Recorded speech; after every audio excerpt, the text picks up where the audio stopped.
All right, people, this is episode 171 of Uncensored Minds. Welcome to the world's greatest conversation. This is not the Coddlecast. This is not the Pacified Cast. If you have sensitive ears, please exit stage left and all that good stuff. Make sure y'all like and share the video.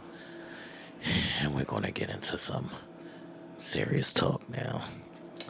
All right, so we're going to play a dating game in a second or two, but I want to ask y'all a quick question as the icebreaker. And this is a kind of a deep question, but you don't have to go in depth in your answer, but just, I'm going to say put some thought into it, but it doesn't have to be expounded upon. So the question is, if in any instance or situation, one bad thing could deter you or change your view of somebody, why can't one good thing do the same? Great question.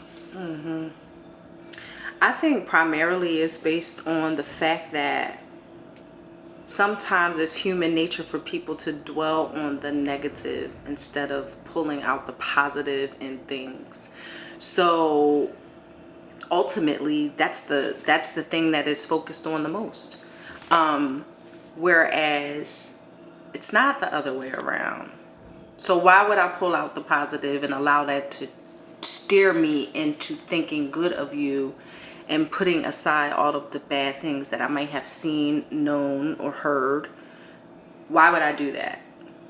So why would you do that in reverse? Why would you do that if this person has been good to you in all sorts of facets, and then this one thing, now you're ready to cut them off?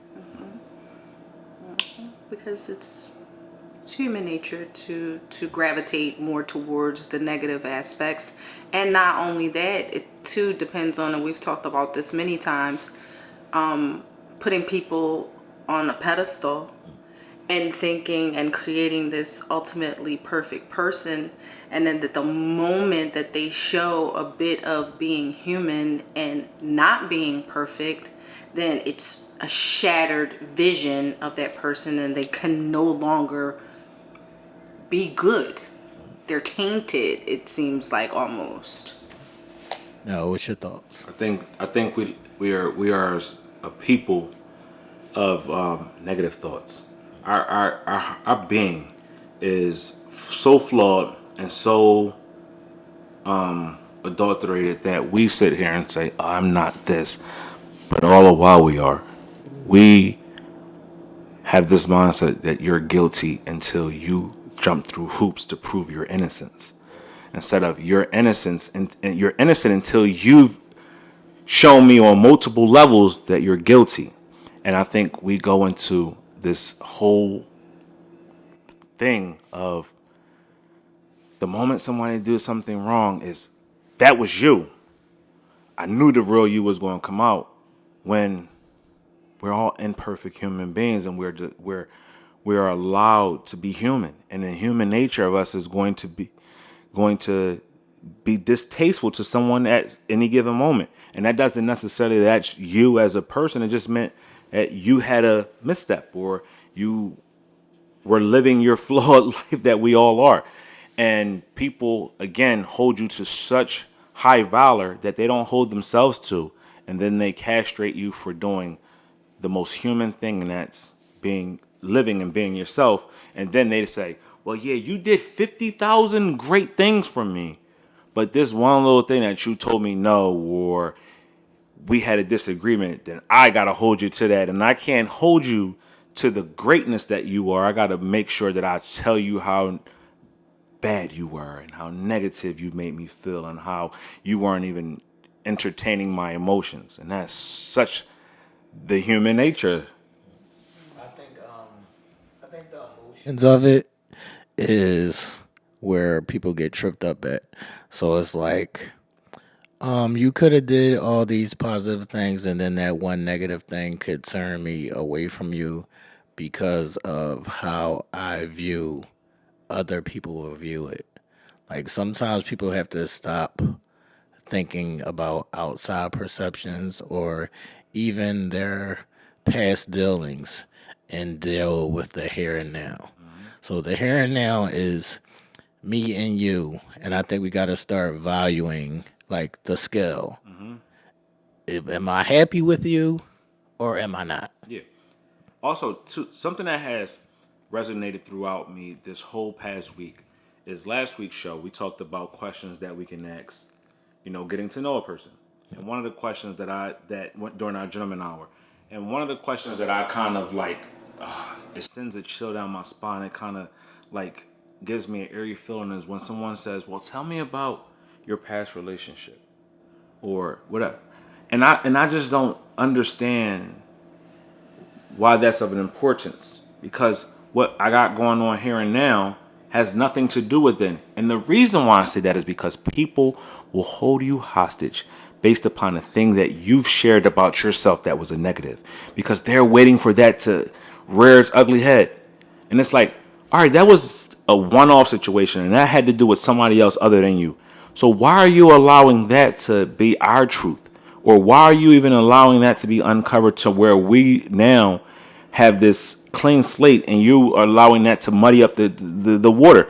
And it's bad that we do that. I don't ask those type of questions because I don't care what you had going on then. And that's not to say, well, you don't want to know what I went through, so you can kind of not put me through that either. I do, but I don't, because I am trying to give you me, not trying to tap dance around a situation so I don't be that person or don't give you that. I'm being me. And I'm going to have flaws and I'm going to slip up and I'm going to do things you don't like. But you have to hold me accountable for my actions and not hold me accountable what someone else done to you in the past. And that's what we do. Right. I think the problem is not more or less with that specific question. It's the why that they're asking you that question. So are they asking you that question to see if you're still talking to this person, still involved, still have feelings for this person, or are they talking for that person, or are they asking you the question to see if you were wrong? It could be both. It could be a total of both. Or it could even be, I now put this in the back of my mind, but it's still at the forefront of my mind because the moment I suspect something, the moment I see something that I don't understand or I don't like, or something that just is foreign to me, I am going to attach it to that. All right, because I just thought of a funny story. So, like, there was this one time where I had just met a girl, right? And she had said, "Yeah, I just got out of jail because I stabbed my last boyfriend." So, in that moment, would you subconsciously find yourself judging the No, person in that moment? no, because You, Ish? Absolutely. I'm not. Like, I'm not judging her on whether it's right, or the person on whether it's right or wrong, because who am I to judge them in the basis of, you know what I mean, right or wrong? But I am judging on the fact that you have the ability to possibly do that to me should you get triggered enough, or should you get to that point of breakage where you just can't contain yourself. Right. What if homie was holding her down? That's what I was about to shot say. at her, and you got that knife to protect yourself, Right. and you just wound up in jail because you stabbed him Right. because you was protecting yourself. Right. But Every that's at first instance, I'm saying. Like, that's But if but you that but learn that's the that's the story. problem though. But in your That's mind, that's the problem right. though. That's the problem though, Ish, because at first instance, what we judge, or I'm not gonna say women or men, but some people judge the action without the why. Absolutely. I'm going to ask the why first. Right. Or what happened? And that is the best thing to do. The human thing in a person is to, here we just said it, automatically go to the negative thoughts, because the first human thing you think of, with some people who have not retrained their minds to think differently, the first thing they gonna think of is my nigga. Right. Is you going to do that or possibly get to the point of doing that to me? Right, you crazy now. I gotta be careful of you, or I have to watch my words, my actions, all these things, because I know what you're capable of. Right. But my first thoughts Is are, why did you do it? Right. I don't even ask why. If you tell me why, you tell me why. I need to know why. But then, But that's what I'm saying. it Like, but a I lot ain't of gonna- things could go on with that, right? Right, but A I'm lot of not things. gonna walk into this blindly after you just told me you just stabbed somebody. Yeah, but I'm just saying, like, in my mind, I'm like, she's not gonna ever do this to me. Right, yeah. Because you know why? And not being cocky, because I'm never going to give you the opportunity to stab me. Right, but I'm asking why because You want to know? no, not only because I want to know, because of the action of it. Because you could be sleeping and That's what I was she getting could ready to just be say. crazy. It's so you saying- yeah, so you can't say I'm never going to give you the opportunity to do it. Never. But there's always going to what be. you gonna sleep Never. like this? You could be driving. One eye You could be open. in a car with her and you driving. No. You look out the window And then she's poking you on the side. she poke you up. So yeah, I'm asking why. I know I could be an asshole. I'm going to say this live and direct on camera. I know I could be an asshole, but people know not to play with me. Yeah, you say But- that. No.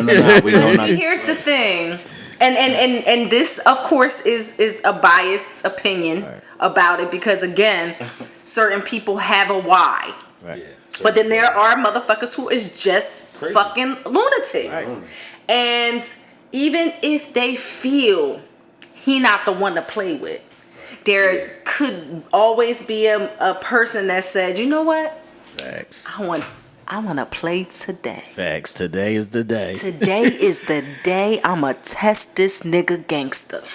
I like those. I like days like that. See, that's what I'm saying. No, I really, And I then really it enjoy. becomes- Like, I really enjoy days like that, and that's crazy. I don't like. We gotta move on because, and I don't want to like days like that. But I love days like that because let's play. See, but that's what I'm saying. Then it dangerous. becomes a toxic Right, that's- issue and somebody getting stabbed. Right, that's- so yeah, that's dangerous. before we get into play. stabbing, let's move on. We're not gonna Yeah. stab. We're not Yeah. gonna put our hands on nobody. That's Thanks. crazy. That's dangerous, dog. So Very dangerous. that's why I say, when it comes to that question, I wouldn't say abandon the question or abolish that question. I would just say, what's your reasoning for asking that question?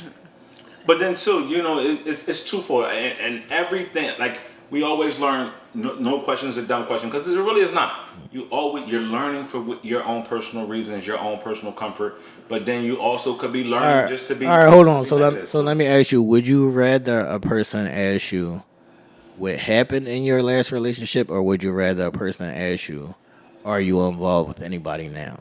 Yeah, you can ask me that. Which one though? Which one would you rather?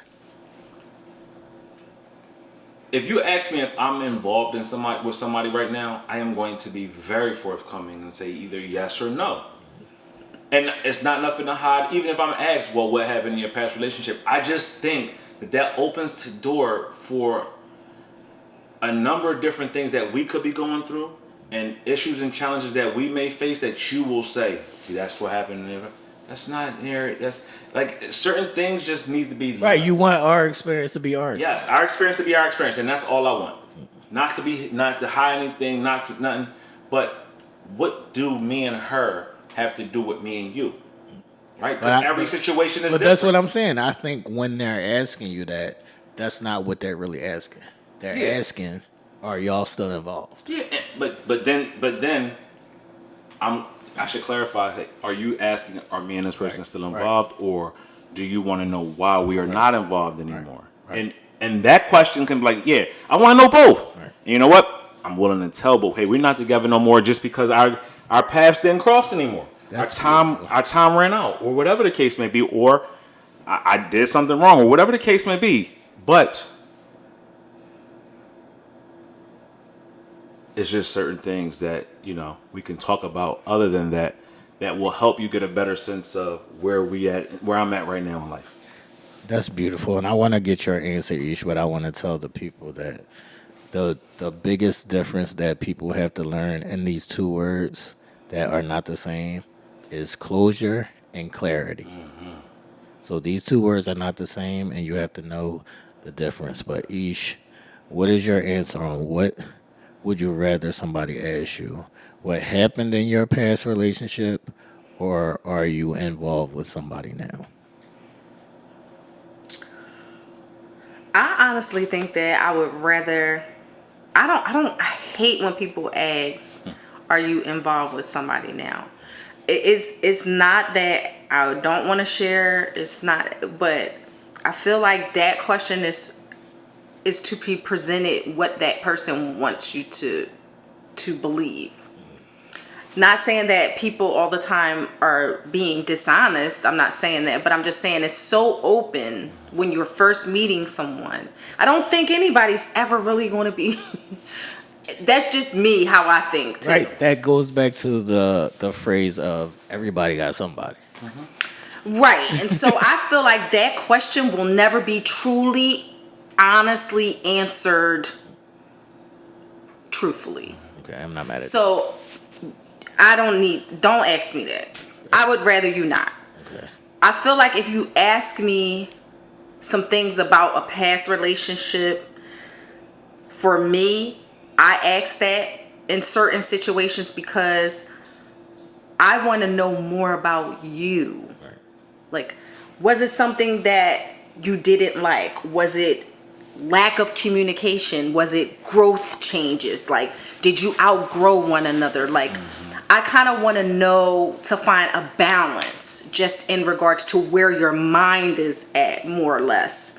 Because for me, I don't care about if you still messing with somebody or whatever the case may be, because if we get to a good point with one another, none of that shit's going to matter, because then it's going to be you and I. Right. So I think for me, I just kind of want to find a balance in regards to what a person is thinking, where their mind is, where they are now.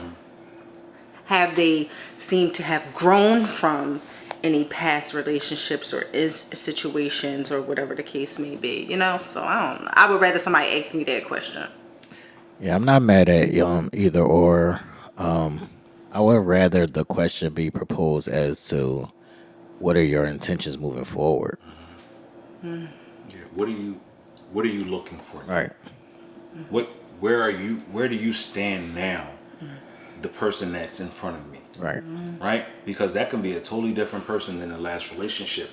And it could have just been a toxic fucking nightmare. Right. Yeah. And now, coming out of that toxicity, you could be like, you know what? I learned a lot from that. I learned a lot about myself. I took some time to kind of gather myself and learn myself to put my new best foot forward, right? As I said, best foot forward, because I am newly minting myself now to where I'm at now. Right. So it could be, hey, I didn't have the best communication then. Our communication started to wane as we grew apart, or our relationship continued to go on just because of whatever the case may be. Right? It not even, it wasn't a safe space. It's just that we just didn't find time to communicate with each other effectively. And it just took away from us being able to do that. And I had to correct myself. I needed to now know going forward, I took time to be with myself so I can now, whoever I talk to, whoever I get with now, that I have a little bit better of a communication skill, because I knew that was that played an intricate part of why me and this person are not together anymore. Right. All right. So as we get into this dating game, where would y'all like to begin? Would y'all like to begin in the just exchange numbers thing, or do you want to be already out on the scene in the first date? Where do y'all want to start this at? Ish. I'd say exchange numbers first. Okay, y'all just exchange numbers. Now, Nell, you have to convince Ish to go out on a first date with you. In action. And action. What's up, Ish? How you doing? I'm good. How are you? Great. First of all, I want to thank you for, allowing us to have this type of communication. I know I've been trying to get with you for a minute now. I hate these niggas. And But- it is, I know we're trying, we busting it up. So, just wanting to get to know each other. You know what I mean? I would love to know what your likes are. Things that, you like, things that make you smile. So, Well, first, let me just say thank you very much for showing interest and being very gentlemanly with your approach. I can appreciate that. And I'm excited to get to know you as well. And you said that you want to, I'm sorry, say that again? More or less get to know you on a grand scale. I mean, a singular level at first, right? More or less things that you like to do, things that bring you joy. You know what I mean? Because in a place full of negativity, it's always a comfort of being around people and spaces that make us happy. It lets us let our guard down and just have a great time. So, you know what I mean? I would love to know a little bit more about you. Now, let me ask y'all something. Do you feel like men feel comfortable in that approach that Nell is coming with? I hate that shit. Like, I mean, is that a comfortable space? Like, I mean, as a woman, I can say that I like that approach. Right. It's a soft approach. It's nice. It's welcoming. Right. I don't see it often. Right. It's a little weird. Right. That's why I said I hate happen it. often. But do you feel like men are comfortable in that space when they come that way? So let's talk this out as if we're Right. talking. Right. Right? So the reason for the question is because just talking to women. I have a sister. I got 5 of them. I know I talk to women on a daily basis, just being out in the world, and I see how they say how they're approached. I see the foolery that goes on in the DMs. I see all the negativity, and I want to be different than that, right? Right. I've been down the road. I've been up the road. I've been on the side of the road, Thanks. and I just want to do something different. So, hence the reason the way I talk is going to be a lot different because I'm trying to, get a true sense of who you are, and more or less not get inside your panties. I want to get inside your mouth. Okay. Do you believe when a man says that line to you? That they don't want to get in my panties, but want to get inside my mind. I wouldn't say that I disbelieve it. Conversations and actions definitely. That's what I was about to say. I think that it's do you like the nigga? That's where I think that answer lies. Because if you like the nigga, you believe him. If you just like looking at him like I don't know yet, But I don't really believe you. I see what you're saying. But then with that, right, you can have reservations in your mind. Like, Right. this nigga, for real? But then as the conversation goes on and it's not trending towards, Sex, well, what you got on? right? Or at the end of the night, send me a couple pictures. If it's general conversation and we laughing and joking and we opening up different doors, then you're like, damn, that nigga really was interested in getting to know me. Right. Because then this conversation on the phone is now going to lead, hopefully is going to lead us to an interaction where we're outside with each other, away from the phone. And then I can say, damn, you know what? She talked to me about her interest was she likes to go to spoken word, or she likes just having a conversation, just having to walk in the park. We can go to a park and have a conversation with each other and be in a real neutral, comfortable place. And I'm taking her and doing something that she likes. So now all the gloves are off. Right. I just want to say that maybe I shouldn't say I don't like that approach, but it just seems a little like business to me. Like it seems like I hate when people say, "Thank you for allowing me your time to speak to me." Like I hate that. But you know what? Like This the thing, though. This the thing. Each person gonna be different. Right. Right? Each situation gonna be different. I probably went on the phone, hey, Ish, thank you for giving me an opportunity to talk to you. I'm just probably gonna be like, yo, what's up? You know what I mean? We're gonna have a Right. general basic conversation. Yo, what's up with you? How you been? Whatever the case may be.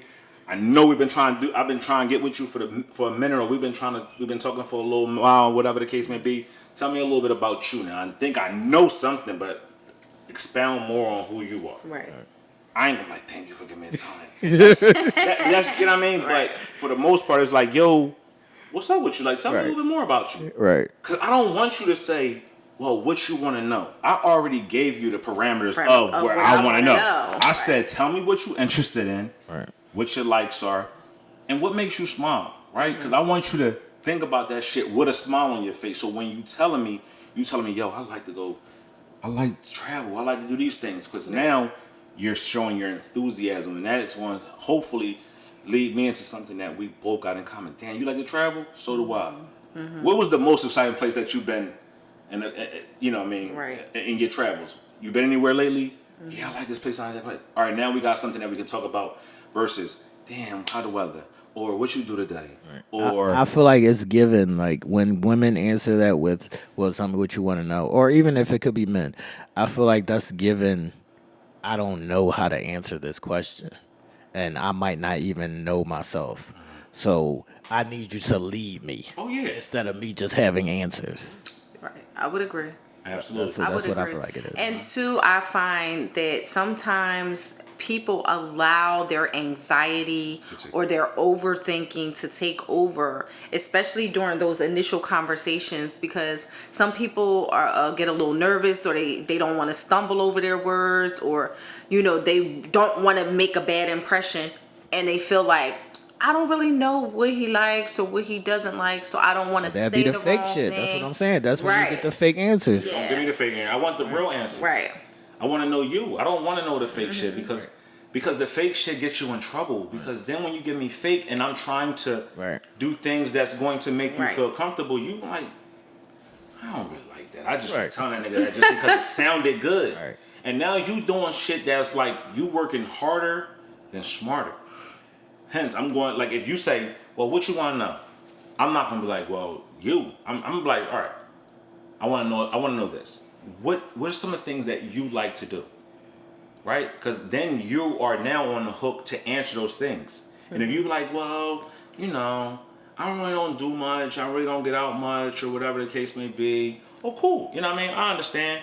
We all live busy lives. I live fucking busy. Like I got this going on, that going on, that going on. I am now going to give you a little bit of me so you can then feel comfortable with saying, oh, you know what? He got shit going on too. So let me now say what I like. All right, before we continue on in this conversation, I want to ask the both of y'all, do y'all feel like you should have 1 to 3 conversations before you go out on a date, or you can go straight to the date and then conversate on the date? What do y'all think is better? I feel like, a couple conversations is good. I don't know. I feel like it's a little bit better that way. I'm comfortable with whatever. Yeah. Like, I'm comfortable with whatever. And I think my comfort comes from me. Right. Yeah. Like if you know me and you know what I do. But I'll be saying a couple, my bad, but I'll be saying a couple conversations just because, so you can have some kind of foundation, because when you go out on that date and then there's nothing. Yeah. And that leaves a bad taste in your mouth. And then you're unsure, like, okay, this shit was kind of whack. I'm not going to do this again. So, and that could be a false perception of that individual, but it could just be a little nervous. Maybe after a couple conversations, a little bit of comfortability sets in where you're not as nervous when you see this person, and I'm always shy, but I don't allow that to ever become transparent in a sense because of what I do every day. I cold date people every day. Like the people who come in as my clients or potential clients that come in, I've never talked to them a day in my life. So I gotta, in those 3 seconds, well actually 60 seconds that I'm meeting you and saying, hey, how are you? I'm Darnell. Nice to meet you. Who do you are? I'm giving you that, and every time I gotta make that impression lasting. So me just going on a date or talking to somebody on the phone, it's whatever. I'm the same. But yes, if you do get those 2 or 3 minutes on the phone, 2 or 3 times on the phone with somebody, it makes it just a little bit more easier with it. Like, oh, yo, when we talked about this, or yo, we picked this place because you said you like to go here, or I said I like to go here. Now it makes the thing a little bit more interesting. I feel like if you do the couple conversations ahead of time, you can kind of gauge if it's even worth going on that date. Because sometimes in those 1 to 3 conversations, you can already see, we don't have certain similarities or, common things in common. So it's like, why even go on a date? But would y'all go forward on going on a date if you had 2 or 3 conversations that was like, Yeah, I think I would. You took them to the benefit of the doubters. Okay. Facts. The benefit of the doubt. Like we already told you, this is human. This is human. And what was the other one? She's the hero, and I'm It's the hero. You got the human and the hero. So we are the benefit of the doubt. So we gonna be like, you know what? I'm gonna give him the benefit of the doubt. Yeah. He wasn't that much of an idiot. She wasn't that much of a dumb blonde. So you know what? All right, I'm gonna give it an opportunity. But to I'm go. speaking in the times where she was a dumb blind. There's one thing that still would make me want to see her because I liked it. I like what I seen. So I'm like, all right, let me give it one more shot. Let me see if maybe the phone wasn't her because some people don't people know how to can't talk on the phone. And some awkward. people are amazing in person and fucking horrible on the phone. Right. Yeah. True. I'm one of them. I depending on the conversation on the phone, I could be like we talked about earlier. I could be the worst or I can be the best. Right. And then in person, my personality will shine because I get the chance to see you. We can smile, we can talk, we could kind of be a little bit more. All right, Ish, us. are you going out on a date with the WID nigga? No. We've already said that before. That is one of the worst fucking questions you can ask me. I hate that question. Like, doing? no. And I'm no. No. So, for anybody out there in Don't WID Ish. do not. All right, now let's continue on in the conversation. Now, we left off with you telling Ish that you want to get to know her, Yeah. and it's not just the booty call. Tell me a little bit about yourself. What you got going on? Well, I work for a law office. I run it. I've been there 23 years. I have a couple of side businesses that I'm into. I probably won't tell them about Raw Honey straight off the bat unless they follow me and know all about that. Why But, not though, Ish? Huh? Why not though, Ish? Do you think that gives a certain impression? Yes. Automatically. But I will say, I have a couple businesses. I love music. I love to write poetry. I have a son, you know what I mean? And so, I like to try to spend time with my family, I love to travel when I can. And on a regular, if I go out, I just want to have a good time, spend time with my friends, have a few drinks, nice bite to eat. I love to eat out, nice wine and dine type situations, that type of thing. What you into though? Yo, we have a lot of things in common. First of all, you said you like to travel. That's something I do a lot. Even though my schedule doesn't permit for me to travel as much as I want to, the opportunities that I can get out and go, I go. Been a lot of places. Working, I got a couple, I work a full-time job, and I also got a couple of businesses. I even got a couple things on the side that I got going on. So I can understand, being busy. Family is very important to me. You talked about that. So a lot of the things that you've described about yourself, I definitely share those same qualities. I know you've seen on the socials the debate about the first date, like where to take a person to. Like, so what's your take on that? Like, is you one of them? You can't go to the Cheesecake Factory, we can't go to Olive Garden, we can't go to Applebee's. I gotta take you to Root Crib. Nah, not at all. I am not her. I'm not one of them. I'm real cool, laid back. We can go take a walk, park, ice cream. We can have a little picnic with some fruit and some wine and chill. I'm not into all of that extra stuff. You don't gotta wine and dine me. I like it. For sure. I like it now. Ain't nobody say nothing about that. But it's not a necessity of mine, especially when you're getting to know an individual. You know what I mean? I just think some of the just look at the places that they had on the list. It's like they great dates. Like who wouldn't want to sit down to a nice meal? Like we've been going to these places all our lives. Now we get this big age and we too proud to go to these places. Right. And what constitutes great? The price of things on the menu. What constitutes great? Great is great conversation, great vibes. Some good food. It could be from the Cheesecake Factory. It could be from Applebee's. It could be from the corner Chinese store. Absolutely. Shrimp fried rice. I'm good. So now that we're on food, like what would you say is like your favorite dish? Not to make, but just like your favorite overall dish. Because I ain't too big on cooking. You know what I mean? I could cook a little bit, but you know what I mean. If I have an opportunity, I'm probably whatever. What's your favorite dish? A specific dish or the type of food that I love? Mexican. Are you a Mexican guy, girl? Yeah, I'm a Mexican Man. kind of girl. I love tacos. I love Is that burritos. important to you, Ish, if a man can cook or not? It is a nice skill, but it's not important. Yeah. No, So you it's not said important. Mexican. So what's the strangest food you ever experienced? Squid, like actual octopus. Now I'm a seafood Calamari, dude. calamari. I'm a seafood No, dude. not even calamari. Like Ew, actual raw octopus. octopus? With the tentacles on it? Yes. Ew. Stuck on the top of the roof of Yeah, your with tongue. the little suction cup. It's Nah, nasty. nasty. So you talked about Mexican. Seafood is my absolute favorite. Mm-hmm. I'm gonna stay away from the octopus though, but you put a shrimp in front of me, And that's I'm you? going crazy. Yeah. Well, salmon is my follow-up. Second So favorite. that's my second favorite. Anybody knows me, I knows I love me some salmon. So I'm with you there on the seafood For sure. tip. Do you drink? No, I don't actually. You Okay. know, little fun fact: I haven't had much of anything other than water since 2013 when I started my journey of just better body, better me, better situation. Nice. You know what I mean? So I don't drink. Okay. To each his own. You know, if you do that, that's your thing. But I don't drink. I typically stay away from sodas and sugary drinks and just more or less drink water. But that's my own personal choice. How about you? That's good. That's good. I mean, that's a good for that's a good place to have yourself mentally and physically.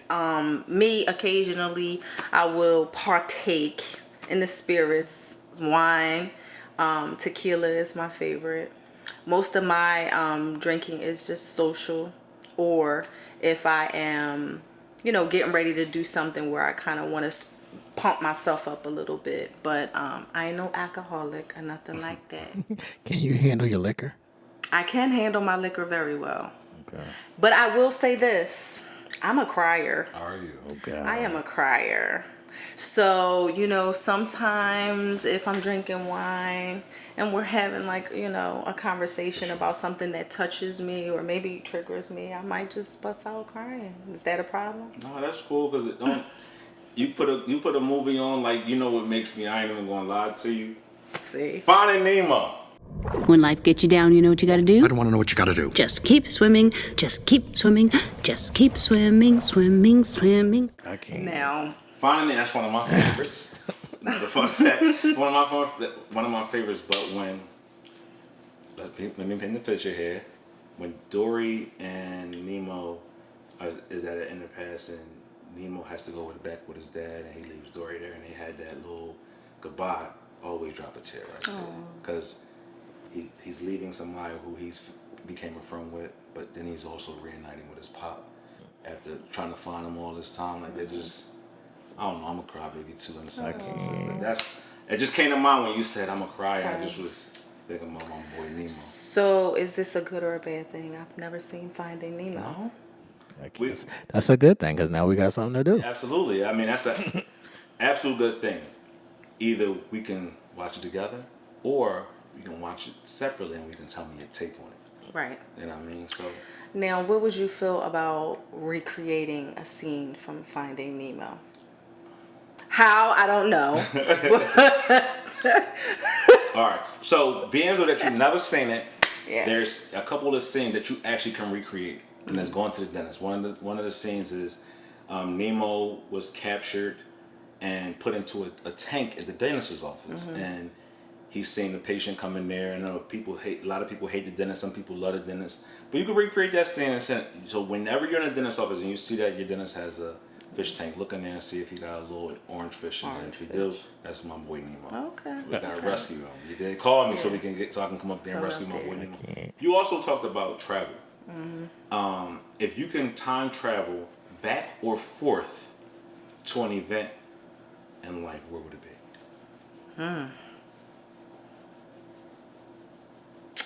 Just an event or a time frame, like a Either one, an event or a time.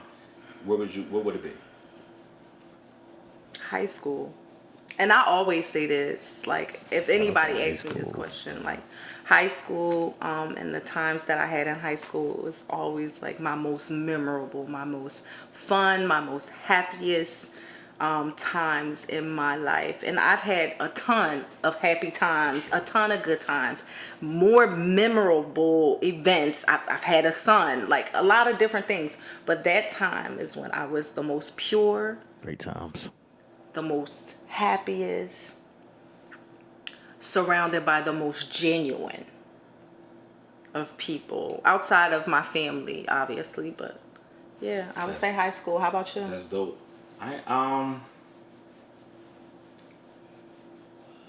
Because I got so much going on, I would just time travel just to a place of just sitting out, being comfortable. Just nothing, no worries, no cares, just me and space just doing absolutely nothing. I don't get an opportunity to do that often. So given that, that comes to mind first. Right. What high school you went to? I went to Bartram. Stop it. Motivation. Stop it. Stop it. Another thing that we got in common. I went to Bartram too. I went to the main building and then went to communications actually. Okay. Graduated from there. Absolutely. Yeah, so with going back to what you just stated, and you could travel to a time and a space where, it's just quiet and just you and enjoying. If you could have a piece of without traveling back in time, Okay. how do you find a piece of that in your day to day? Because you're busy, you got businesses, you family, all of that good stuff. What is one thing that you do to put you in that space? Well, being a creator, right? I consider myself a creator. I create a number of different things, for myself and others. I always find the time to allow my mind to go to a creative space, and that for me is my refuge. When I have the opportunity to create and think and just build on what it is that I'm trying to do now and also in the future, that is my escape actually. Nice. So as a creative as well, what is your most favorite creative outlet? Do you write? Do you what is your most favorite? Because creatives, there's so many tentacles, Absolutely. so many different things, drawings. Like some people are into artistry. What is yours? Thinking. Thinking and developing. I used to write little things down. I like to create a lot of things, put things into play and put things into motion. It's not just one thing. It's a broad range of things that help me create ideas, thoughts, avenues, just a lot of different things. It's ever evolving. It's like an artist. You never can put your hands on one thing that you do. You just do everything that has to do with that field amazingly, and that's how I try to approach it. Just never allowing my mind to rest when it comes to things that I like to do. Because that's my escape and my happy place. So I always got to go there when I need to get away from reality. Wait a minute, hold on, my other line ringing. I can't. Go T, what's up? No, I'm just joking. But listen, how do you? I'm being silly. But how do you bring all of that together? It's this thing that I do once a week, or several times a week. Actually, I'm a podcaster. Okay. And I live in that space. It's been a space that I've been in now for 2.5 years. And it allows me to get out, therapeutic, and just release everything that's in my mind, whether it be positive thoughts, negative thoughts, if it's indifferences or whatever. It just allows me to allow my creative juices to continue to keep flowing, allow my thoughts to just be put out there for the world to see, and not keeping them bottled up like I used to. Because I don't know if you know this, but getting out your dreams helps you to live in a better mental space. Facts. And my dream is always just to allow my creativity to for the world to enjoy. And people do that in a number of different ways. Some people are artists. Some people they write. People sing. They dance. They do it by the way they dress. They're expressive. So we all have a talent. And when you've figured out what your talent is, that's what brings you back to your sanity, your same place, and that's what that does for me. So I got a show that comes on Wednesday night. You gotta check it out. I'm gonna definitely send you the link. Me and one of my good friends, childhood friends, we do a sneaker show. That's another passion. I love fashion. I love it. You know, everything that has to do with fashion, especially sneaks. Do a show on that, educating the people, talking about our different things, our different vices and things like that, and that just helps keep the creative juices flowing. Right. And then I got a show that comes on every Sunday night with this amazing cast. Like my homie that I do the sneaker show with, and then this young lady Aisha, who's amazing. The three of us got it's called Uncensored Minds. Gotta check it out too. And we talk our shit, but we talk our shit in one of the most rawest, realest forms, to where, for me, it's therapy. It allows me to get out and harness all those emotions without letting those emotions take over me and doing something crazy. Nice. You know what I mean? So that's a little bit about my story. So with work, family, the podcast, where do you find time for love? That's it. You know what? That's a question that I even ask myself, right? And there's no good answer, right? Because there's always something that will take a back seat. There's always something that will be slighted. There's always something that will need more of my time. But one thing that I covet, that I need, that I want, is companionship and love. That's something that I can't provide myself. I can love myself, but I can't provide myself with the love that a companion could, or that my forever could. And when I talk this forever, like I go into a situation, or I go into this with the mindset of, hey, this is going to be my person forever. And if it doesn't come to that, then it just means something happened that caused that to stumble, or whatever the case may be. You know, I gotta fix those flaws for the next, or whatever the case may be. So there's always time. You know, we live a busy life. We got responsibilities. We got bills that come every fucking other day. It seems like. So it requires me to go out there and hustle the way I do. But also too, the things that I love, it has to do with those things that I talked about too. And life and balance helps you to understand what it is that you want and how you incorporate your wants into your life. What about yourself? I know you talked about working. I know you talked about traveling, having a son, doing all these other different things. Where do you find the balance at for that? Well, I'm a lover. I love, and I'm a lover. So I fit it in every way possible. So even during the busy times, and it might not be sufficient to some, but I try to fit it in there in any way I possibly can, in any form that I possibly can. So it is important, and the right person will make you see things in a different light and reprioritize exactly what it is you have going on to make more time, or to fit it in even more, and to make that a substantial part of your life as well. So so there's so much that's going on in the world, right? So much around us, and it's refreshing when you get the opportunity to talk to somebody, and it's not just, what are you doing? Nothing. Nothing. Oh, how's the weather? Right. It's motivating. Like, this conversation has motivated. What motivates you? Like minds. Definitely motivate me. High-spirited people, people with good energies, and that have something to do. Is that nice to say? That's beautiful to say. I was going to touch on that, but to do. I'll wait till y'all get finished. Yeah, have something going on. Like, those things motivate me. And again, people with high-spirited energies, that's able to, communicate effectively, and just have something to add to life, not just for me but for themselves. I think people motivate you when they got their own motion and they got things going on, and they're contributing to life, society, to their family, to their jobs, and they take pride.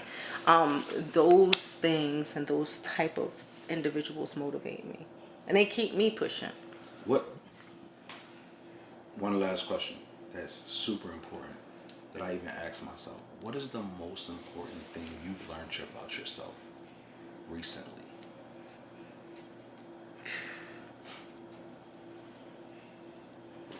That's a great question, people. I'm about to play the Jeopardy music on Eve.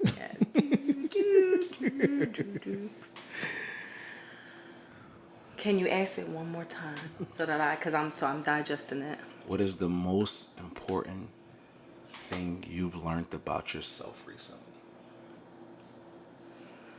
I've always been told that I've had this, but I don't think it was until recently that I've felt that I had this resiliency.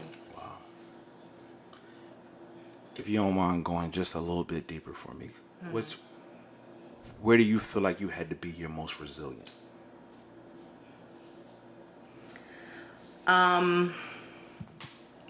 Just some things that have taken place, within the past month, and maybe as time goes on, we'll be able to get into that, but without dampening the mood. I will say that certain situations in my life have brought me to a place where I needed to be super resilient in order to keep going.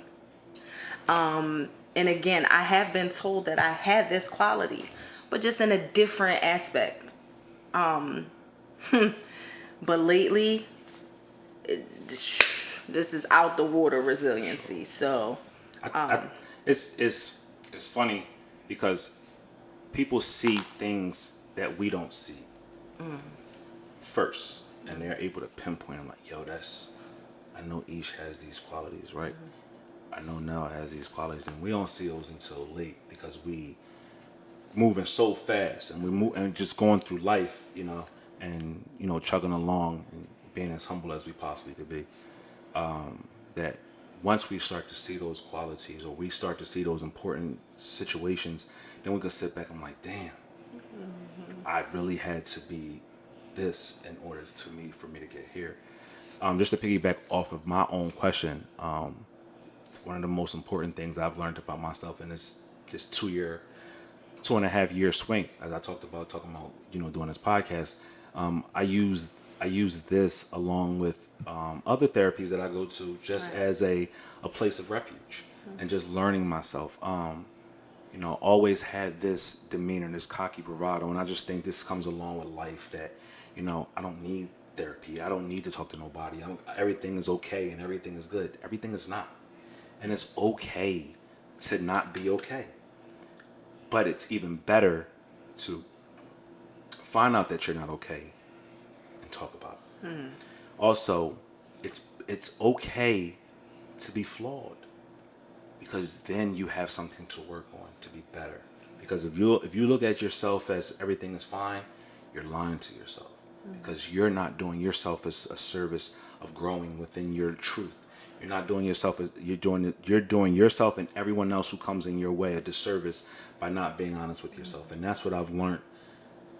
That's what I've learned about myself. And I make sure that I've asked, come across people, not just a love interest or whatever. I even ask my friends, what have you learned important about yourself?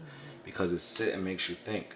You have to pause, and you search around for things. And the first thing that you typically put your hand on is typically a truth or a facade, right? And then if it's a facade, you got to live with that within you, because you telling yourself some bullshit, and that's what we all do. I talk about this all the time, and it's not making this all about myself.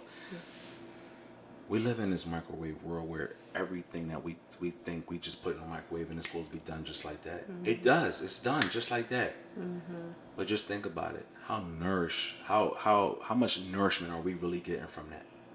How much positive is we getting from that meal that we popped in the microwave? Yes, it might be filling in that moment, but was it good for us?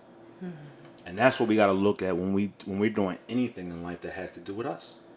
Whenever we do self-assessments, whenever we bring in we're entertaining new life, personalities, or anything, we got to think about: are we just doing it for the now, or are we doing this for the nourishments of our body? So thank you, yo. This conversation has been amazing. I would love to finish this. I know one of the things that you talked about was you like to eat. So do I. I'm a fat kid. You know what I mean. But also you talked about you like to just do the little park thing.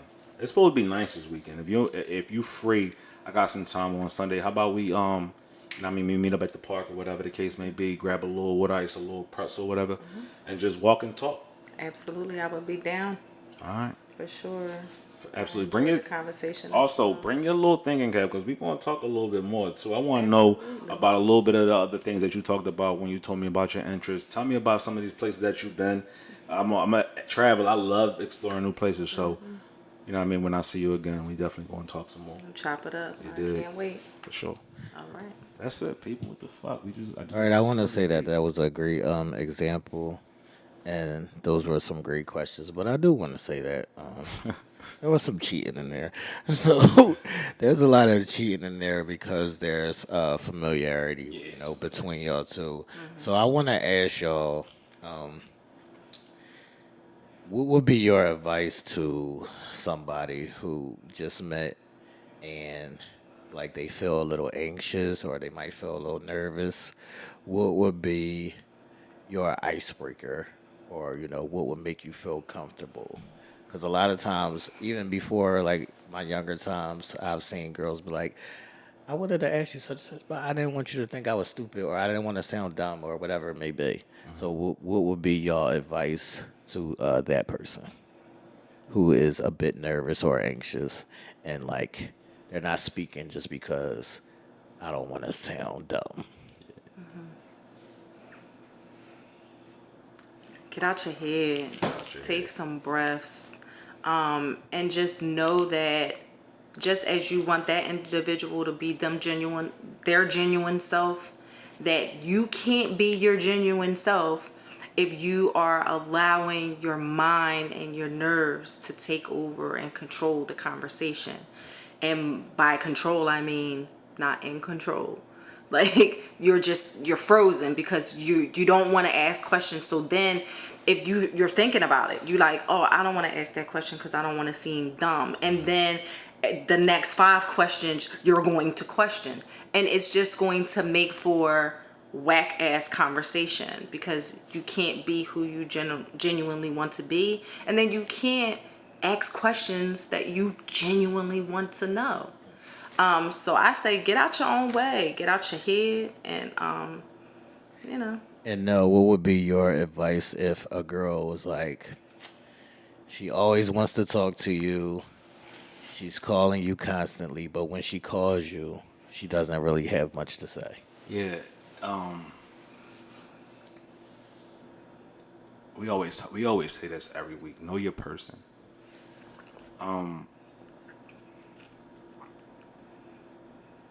Just like Eve said, get out your head. Just let it be. Just let it flow. Let it flow. The open-ended questions can actually control a conversation. If you ask one open-ended conversation, that can lead into 14 other questions that could be asked right in that conversation. Just ask something like, tell me more about the things that you said you like to do. And the reason why I said, tell me what you like to do, I didn't just say, tell me what you like to do, because I could have just said, I like to play basketball, I like to shop, I like to do this. And I narrowed it down to that.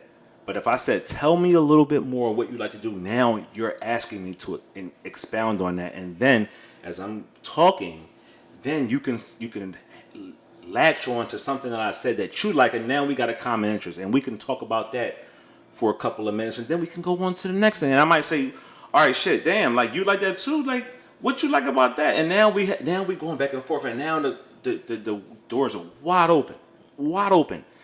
I was asked this several times throughout life.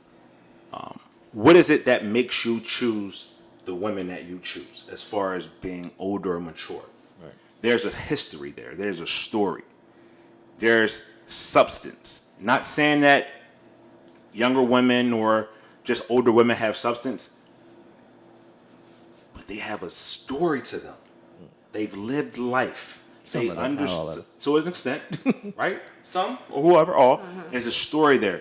Not saying I'm only attracted to that because they have a story, they have a path, but I can relate. There's relatable things that are qualities in me and qualities in them that I feel comfortable with.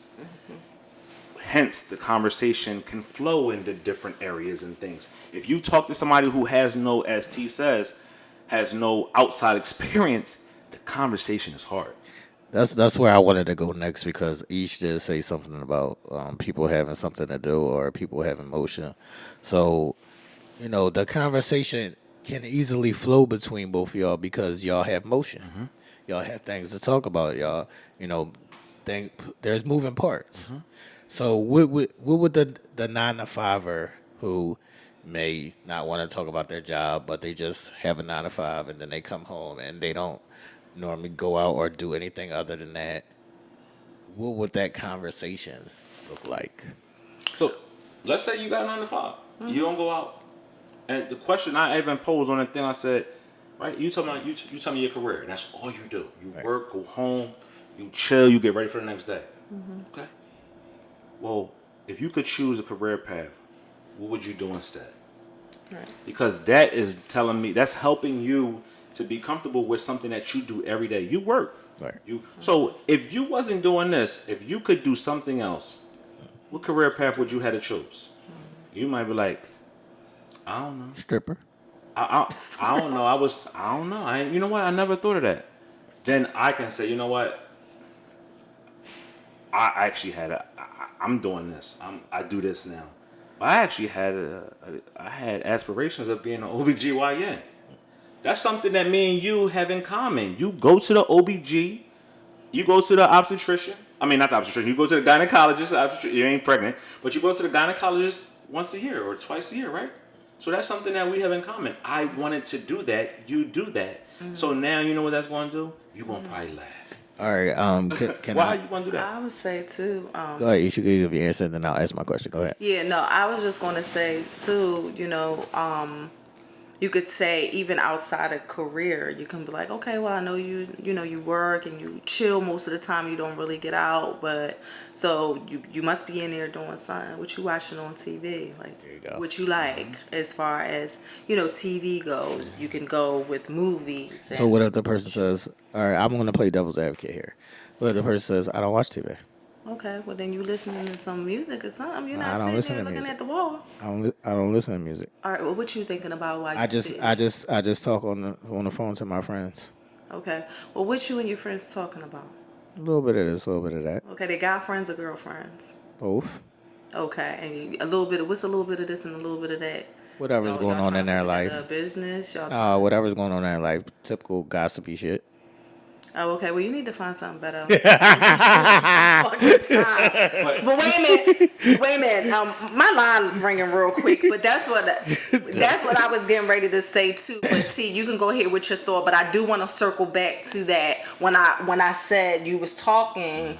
And we were deep in the conversation, and I was like, hold on a second, Mama. What's up, T?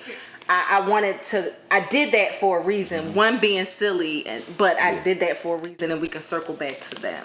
Oh, I was going to say, so what would y'all say to the person who is like, let me see, how can I word this, man?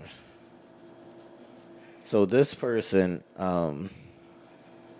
doesn't have any outside motion, and they're like, they don't have the conversation. So what would you say, like, the initial is? Like, if it's not watching TV, what would that breakdown look like? Somebody who has really nothing going on, they always in the house. Right. I sympathize with you. You know why I sympathize with you? Shit. As much as I got going on, one of my greatest I wish I could just chill and do nothing. One of my greatest activities is coming home doing nothing. Right. Yeah, but I feel like even for certain individuals, coming home is doing nothing. You still doing something. You still feeding your mind some way. You still utilizing your mind some way. Not necessarily. But you know what? Just TikToking. But you know what? That's what they be doing. By me saying that, is I'm making you not feel like you don't got nothing going on. Oh no, I'm gonna make you feel like you don't got nothing going on. But that's the difference in men and women, right?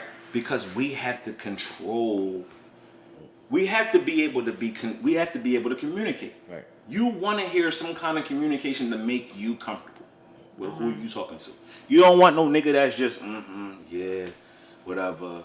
You know what I mean? You like that shit is corny. You want at your age, at your big age, with what you got going on, your motion, your responsibilities. You don't want no nothing ass nigga. So if you say you ain't got nothing, you chilling at home, I'm gonna say, I wish I'd be able to do that because that would be the fucking greatest thing in the world. So I'm making you feel comfortable with you not having nothing going on. Now we can have a conversation about Nothing. Nothing. And your nothing could be like, yo, when I'm chilling, I like to watch TV. What you watch? What you like lately? You watch BMF? What you think about? Right. What you think about Michi this season? What you think about this? Or did you watch the baddies join? Well, what I'm trying to get to is that sometimes you gotta find a conversation. Absolutely. And sometimes people don't realize that, so they'll just stay there in that nothing space instead of finding the conversation. And that's what you gotta do. You gotta find a conversation, not just on the phone, but even in person. Right. Facts. Yeah. Because it's even more in person. Cause you go on a date, y'all sitting across from each other, and there's nothing being said. Right. It's weird. It's whack. It's like, you know what I mean? Mm-hmm. But what that is challenging you is, yo, this is my person on the other side of this fucking table. Let me find something to have a conversation with my person about. You gotta do it. And I think this exercise that we've started last week, and even going into detail this week, is just helping us to do the things that we say we do. Because you'll have so many people saying, I communicate, but not knowing what communication really is. Facts. Just because you call and say, hey, how you doing, what you doing, that ain't communicating, that's just question. Right. And questions can be, and you can get a person who don't like to be questioned, but in the right sense, you being questioned. Because if you tailor the conversation a certain way, your questions can be answered, and they don't feel like they're being interrogated. All right, now, how do you handle the person who doesn't have an emotion, but they tell you that you're too busy for them? I mean, to each his own. Then I got a lot going on. I understand it. I'm too busy for myself sometimes. But at the end of the day, that's who I am. Mm-hmm. And if it doesn't work for you, cool. Mm-hmm. Right? Because not everybody works for everybody. Not everything works for everything. And, that's you're entitled to have that. And that's cool.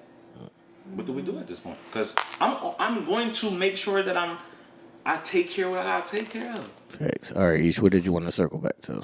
Oh, so I wanted to circle back to if you're having good conversation with somebody new, let's just say, what is the protocol in regards to clicking over on the other line? Because I've had that. And I don't do that. Hold. Like, are you guys answering other calls? No, I don't do that. During the conversation? Unless it's my kids. And maybe even sometimes it's my kids. Fuck them kids. I don't do that. Right. You would just call them back after the conversation is over. Yeah. I find nothing more fucking annoying. Yeah, don't put me on hold. Having conversation. And granted, like, that's why sometimes I don't talk on the phone often. Because if I'm being pulled in 10,000 directions, then I'm not able to give it my full attention. But I hate it when you're in the middle of a great conversation and somebody be like, could you hold on a second? And then they have you on hold for forever. Yeah, don't have me on hold. Don't have me on hold. I hang up. Yeah. I hang up. You got like 1 minute, 2 minute window. I hang up. Yeah. Or just send me can I call you right back? I gotta grab this call real quick. I don't mind that. Yeah, I don't mind that. Just Okay. don't have me on. Yeah, but just Just don't don't put have me me on on. hold. Because it could be anything. Right. Like and the reason why I don't trip because I know I got a 75-year-old father who calls me and tell me, Yeah, I have me do shit. I know my mom called me with shit. I know I got motion. So people gonna call you, gonna Right. get a call, whatever. Yeah.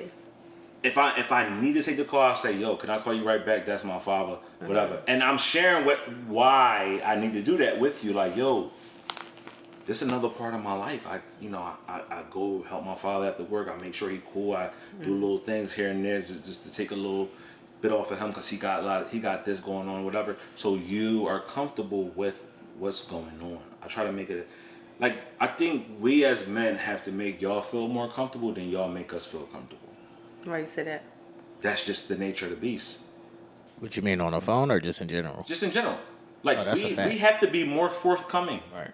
than you have to be with us. Because y'all question everything. Absolutely. And y'all What? we understand that y'all been through shit. Just Right. a person that has a conscience or a man that understands what life is, he's going to understand that you probably was hurt before in your life and you got a story. Like for us, Ish, we can't really just be like, somebody calls on your phone and then we can't really just be like, yo, I'm gonna call you right back. Now she's questioning that. Because You got, before you even say, yo, I gotta She call you did. back. That's what I'm about to say. You gotta say, no, that's my dad. Yeah. No, I'm gonna hit you back. That's my pop calling me. You gotta say who it is. You can't be like, yo, I'm gonna hit you back. Somebody calling me. Facts. Because you did it subconsciously. You said, ask him, male or female. Right. Is it a man or Right. who is it? Who is she? Is you call? It's like, Right. you know what I mean? And subject yourself to that. It could be a girl. It really could be. I got 6 sisters. It could be one of my sisters calling me to make sure I took care of daddy, or she want to know what's going on with my pop, and I'm like, yo, that's my whatever. If I keep telling you every time that I talk to, that's my sister, you be like, that ain't your damn sister, Facts. nigga. This is ain't calling you 11 o'clock at night. We on the phone. Right. She really could be. She really could be. Because she know I don't get off until 9. Right. Right. So she know I get home, I do this on Wednesday night, I do this on Thursday. She might be like, yo, you run past daddy's house when you got off of work, because I know you probably got past there by 9:30, 10 o'clock. Facts. Now she calling me before she go to bed to make sure you cool. So it really could be that. Facts. Right. And it don't mean had to do shit with no other female. Right. You know what I mean? And we have to tell y'all that. Y'all could tell us, yo, I'm gonna hit you back. I'm gonna hit you back. Somebody calling me. We won't even question it. Right. Oh, well, this is what I wanted to say, that a lot of times with women, I need y'all to understand that as men get older, we don't have certain conversations with our male friends. So we need you to be a safe space for us to, because we have this podcast, we can get out our emotions here. Yeah. But without this, we need you to be our safe space, to be able to vent out our emotions or things that we're going through, because we're not doing that. Like, y'all be cackling with y'all girlfriends and telling them y'all whole life and X, Y, and Z. We don't do that with our male friends. So that's a space that's segregated for you. And we need you to be a safe space in that instance and not to use those things against us, because then the man going to shut down. Now he not telling nobody. Now he holding all of this shit in. And when that shit boils over and then he explodes on your ass, now you looking at him like he crazy, but he didn't have nowhere to vent out none of this. Hence, like, we all have been through some traumas, right? If we go back to a couple of minutes ago, one of my traumas could have been being asked that question of, well, tell me about your past relationship, because the trauma could have been whatever I was with this new person, that came up as a defense mechanism against me, to fight me against some emotion that you going through. You could have been using that.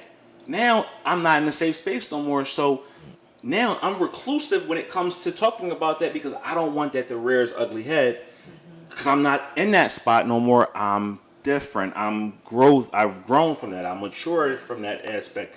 I've healed from that. So I don't want that to now become a sore spot in my current relationship. So that's the reason why. It's not that I'm hiding anything. It's just because I may have felt some kind of there may have been some pain, or if there's some hurt that was before you, or there was some issues with that, right? We need to, if we're with somebody new, we should be in a whole new space. Right. And allow that space to be the space that we grow in. And you learn me from my perspective of me now, and I learn you from your perspective of now. I understand you had some shit going on before me. I understand that I might go and bring you some shit that you're not going to like. But we got to be able to figure each other out cleanly before we can even sit here and add different layers on. Damn, she like this because this shit she was going. I don't want that. Thanks. As we move on through this bridge of communication, I want to ask y'all: are you honest with yourself before you even get to the person that you're sitting across from or talking to on the phone? Are you honest with yourself about your intentions? Yeah. And then, Slippery slope. yeah, that's a slippery slope. Slippery slope, because you really genuinely could be interested. Right. You really genuinely could like a person. And just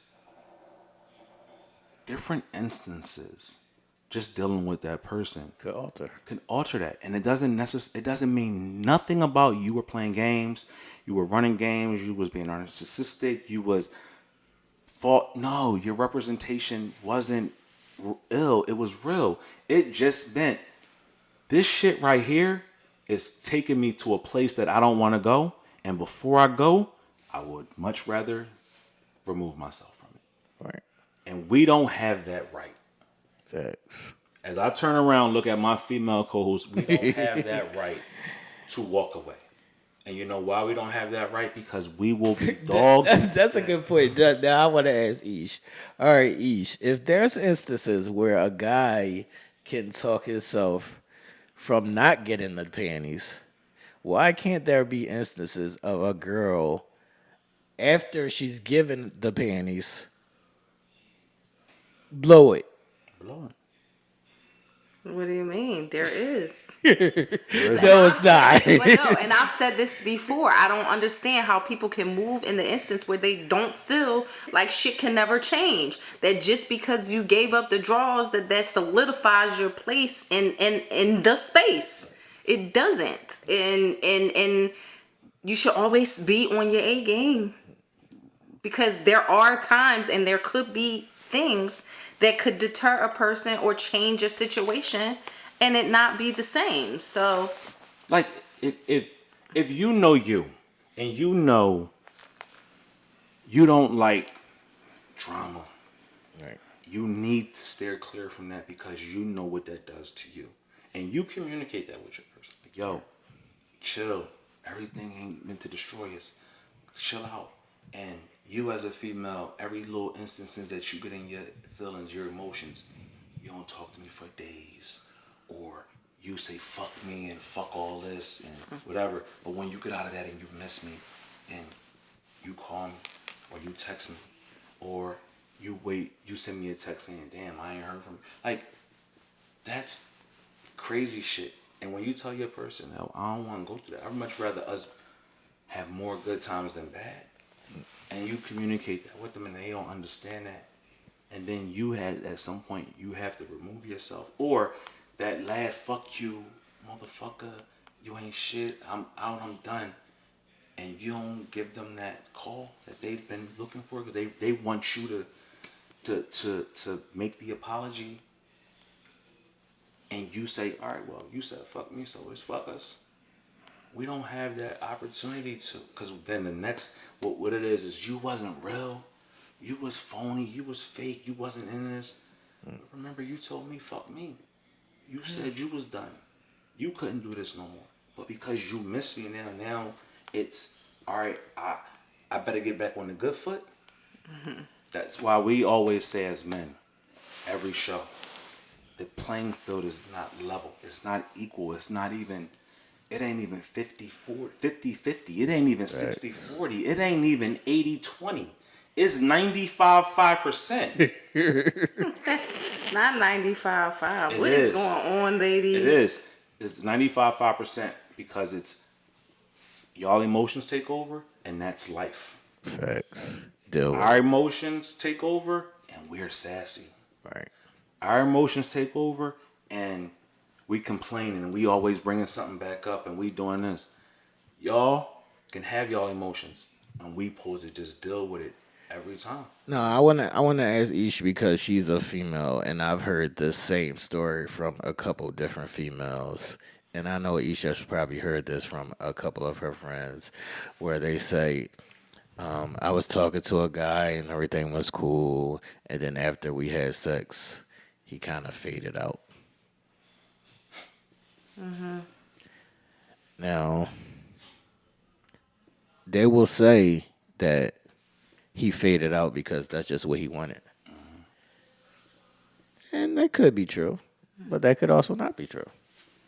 That could also be he faded out because nothing else was there. Why can't that be true? That definitely can be true. I want to ask the people in the comments because we're going to be there in the comments Sunday, and we want to see what y'all point is. We're going to let each finish her point, but we're directing this question to y'all too. Go ahead, Ish.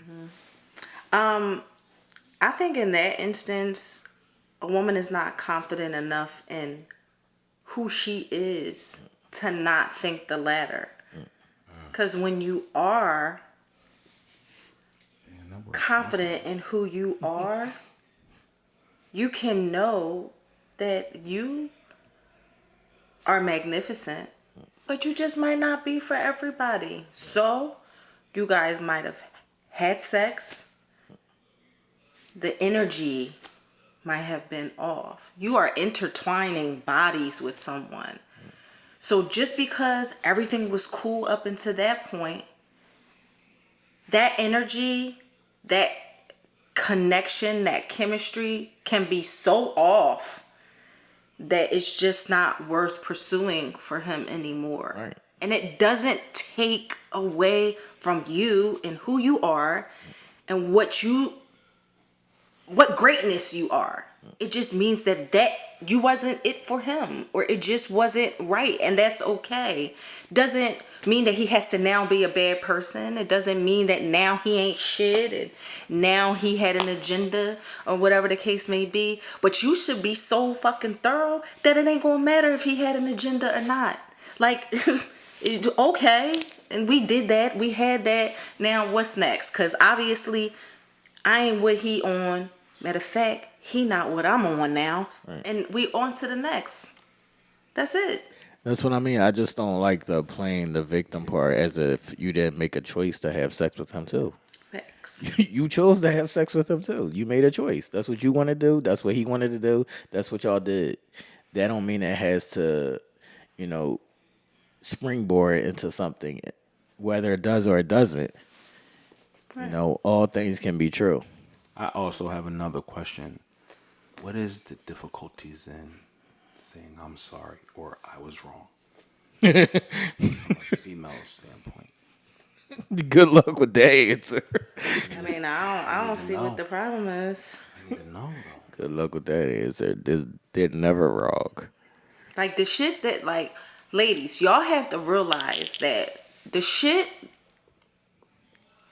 that my two handsome co-hosts discuss week after week after week after week, the shit is fucking tiresome. Like, y'all gotta get it together. And I'm not necessarily speaking to anybody in the congregation. I'm not saying that. I'm talking about us women as a whole. Because what he just asked is fucking remedial. It's menial. It should never be a situation where a man feels as if he can't get a fucking genuine apology or accountability, or a woman stepping up and saying, you know what? I was the fuck wrong.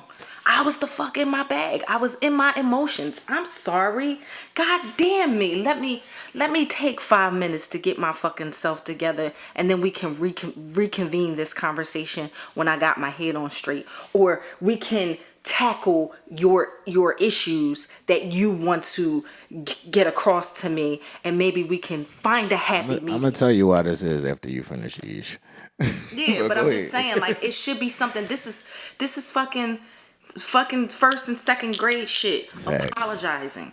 Apologizing when you are doing something wrong, and you know when you are doing something wrong. You know when you are being not fair and not favorable to your person. Like, come on, this is just ridiculous. No, this is the answer to that, and this is something that I'm currently learning, and in the process of learning, is that as men, when a woman or your woman is wrong, you as the leader, you have to tell her that she was wrong. You have to show her that she was wrong. You have to show her the correction. Just you gotta do all of these fucking steps in order for her to understand that she was wrong. And then once she understands that she was wrong, that's gonna be her personal choice to correct that. But you're gonna still have to do all of these steps in order for it to be received. Because in her mind, she wasn't wrong. And I can agree with that too. And it's based all upon perception. So 9 times out of 10, your perception is skewed towards your train of thought, Right. your way of fucking thinking. But the problem with that is when you're in a partnership, it can't be just simply your way of thinking, no matter how much you want it to be. And you might even revert to your way of thinking a lot of the times. But then just take a moment, especially when he's being vocal about it, step back and be like, you know what? You right. Damn, you right. And that's what it is. That's what it is now. I'm learning that we got to be better leaders because some of this shit they just don't know, man. They know. No, they don't know. No, but this. I promise you, they don't know. I get it, but even if you bring forth to their attention, and this is not a woman bash, this is just a conversation. Again, please don't take this as a woman bash. When it's brought to the attention, that's yeah, I apologize, but this was why I did it, or my emotions, or you didn't care to listen to something that happened 16 years ago, or it's something brought up from the past to make it seem like they still in that play space, and that's why they did that. Let's isolate the problem to being what it is. Let's stop trying to cause a divide. Let's work on it together. Let's figure it out together. Let the other person know that you're there for them, even if they're upset. I'm here for you. I love you. I care about you, even if you didn't like something I did. Don't belittle me. Don't down me. Don't make me feel less of myself because you're in your emotional feelings. Allow us to have this space of, all right, cool. This is something I didn't like. Tell me what it was. Let's fix it and let's move on. Don't allow those things to be used as grenades later on to fuel your fight. You know what I mean? Or to fuel your fight in something else that you had a hand in. Because those things are very, very toxic and counterintuitive. It's never a fair, even playing field. Because who loses? We both lose. We're now taken away from the moments that we could be happy together. We're taken away from the moments that we could be creating even more amazing memories and just amazingness with each other. Like, the more we fight, the less that we have the chance to come together and be better as a unit. Facts. You know what I mean? The more we fight, we allow our defenses and our immune systems, in a sense, to be low, and let that disease come in and rot at its core. Mm-hmm. And we are not at our full strength to fight these things together. And I just think that we, as people, say, hey, I got this going on. I'm great at communicating. I know how to communicate, or I'm a great lover, and I'm this, and I'm that. But in the grand scheme of things, we're none of those things to each other, right? Facts. You could say these things. You could say, I'm a great communicator, and I'm all these things singularly, but what is that doing for you collectively? Facts. Because those things, you hoarding those things, you're selfishly doing yourself a disservice. because you're not sharing those things with the person that you said you want to be in a union with. But that's what I'm trying to tell you now. It's not that they don't have the capabilities of knowing. It's that their training or their teachings never showed them these things. Absolutely, and I get that. I'm never going to denounce a woman. I feel like she's one of the greatest creations to ever be created. Facts. Next to me, Facts. we're both equally as amazing as together and apart. Right. So how do you teach your person how to take care of you? I just want to be loved and respected. That's what I'm saying. You can't say it. I can show that. Right? You have to show her. Yeah, I can show you what love and respect looks like for me. I can show you what I need. I can tell you what I need. You can tell me what you need, and that's for me to execute. It's for you to execute for me what I need in order to keep me going in the ways that I need. Right? If I tell you something, you can't look at that as me tearing you down in the core. It's me helping you help me. Facts. And that's what it should be. I don't mind teaching. I don't mind having a conversation that's going to help you understand me. You only doing me a service. I'm selfishly helping you help me. But we also have to take a step back and in those teachings and the way we're speaking and the way that we introduce it, and the way that our vocabulary comes out in these instances, because they are of traumatic past. But most of them. We can't let that be. It's not an excuse. No. Well, we can't let that be our mental makeup, because people use that as excuses. That's what I mean. Right? You can't allow, if you know that's your person, y'all share intimate moments with each other, then y'all gotta share every fucking thing together and say, he's passionate. Because when you get in your bag, you passionate. You in your feelings, you texting me a movie script. Or you yelling and you screaming and your voice is raising, you telling me, well, that's me. I'm passionate like that. So you got to deal with that. Okay, if I got to deal with that, then you got to deal with what comes with me. As long as we're not putting our hands on each other, we can have these kind of conversations. I'm built for it.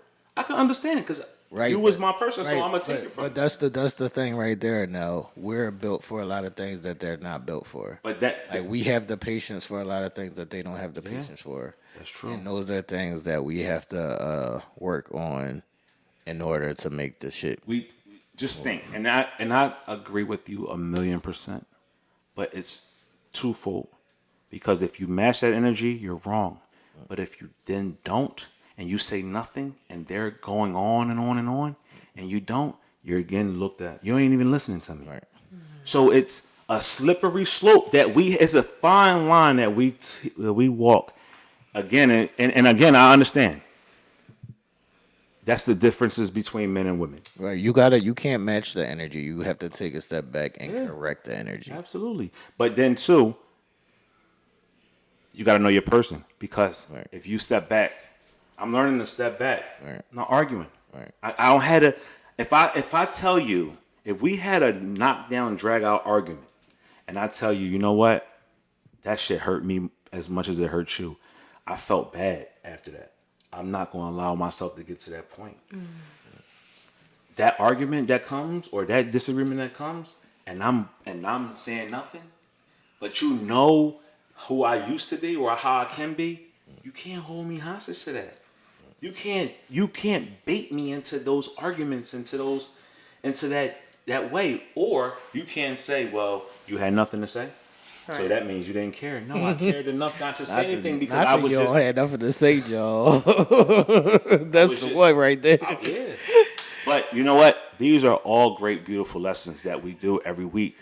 And I know, we got the people that's in the congregation that likes this. They ask us to continue to keep discussing these things, and we got people that don't like to hear these type of talks. But this is reality. And reality needs to be discussed, because in order to fix reality, or in order to make reality a happier place, you have to discuss it and get it out and understand it. Have you ever said that, Ish? You all got that to say? What? In an argument? Right. And do you know why a man wouldn't say nothing in that instance? Why? Because what I want to say, we don't want to go there. It's going to cause even more Facts. issues. So it's best not say nothing. Facts. No argument. No need to argue with you because I don't want to argue with you no more. Like, Facts. like, I don't want. Yeah, why we even arguing? Like, it's wasted energy. It's like, I mean, I'm not saying I don't never argue or like the shit don't happen and that it's not human nature, but I just think it's so wasted time, wasted energy. It's so low vibrational. Like, do you ever notice, like, after you argue, how low you fucking feel, how drained you feel, how mentally depleted you are?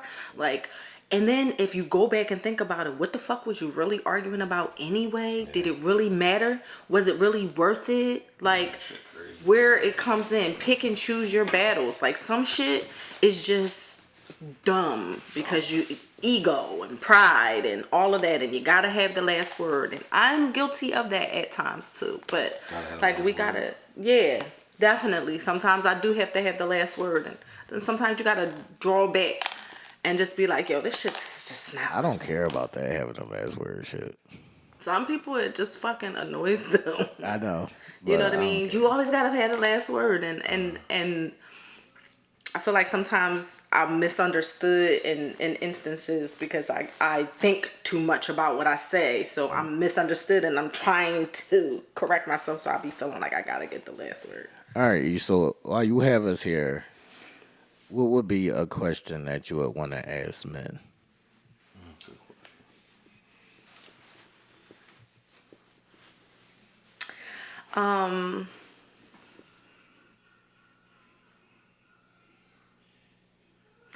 Even with the inability or the feeling of not being able to be your true selves and let us in fully.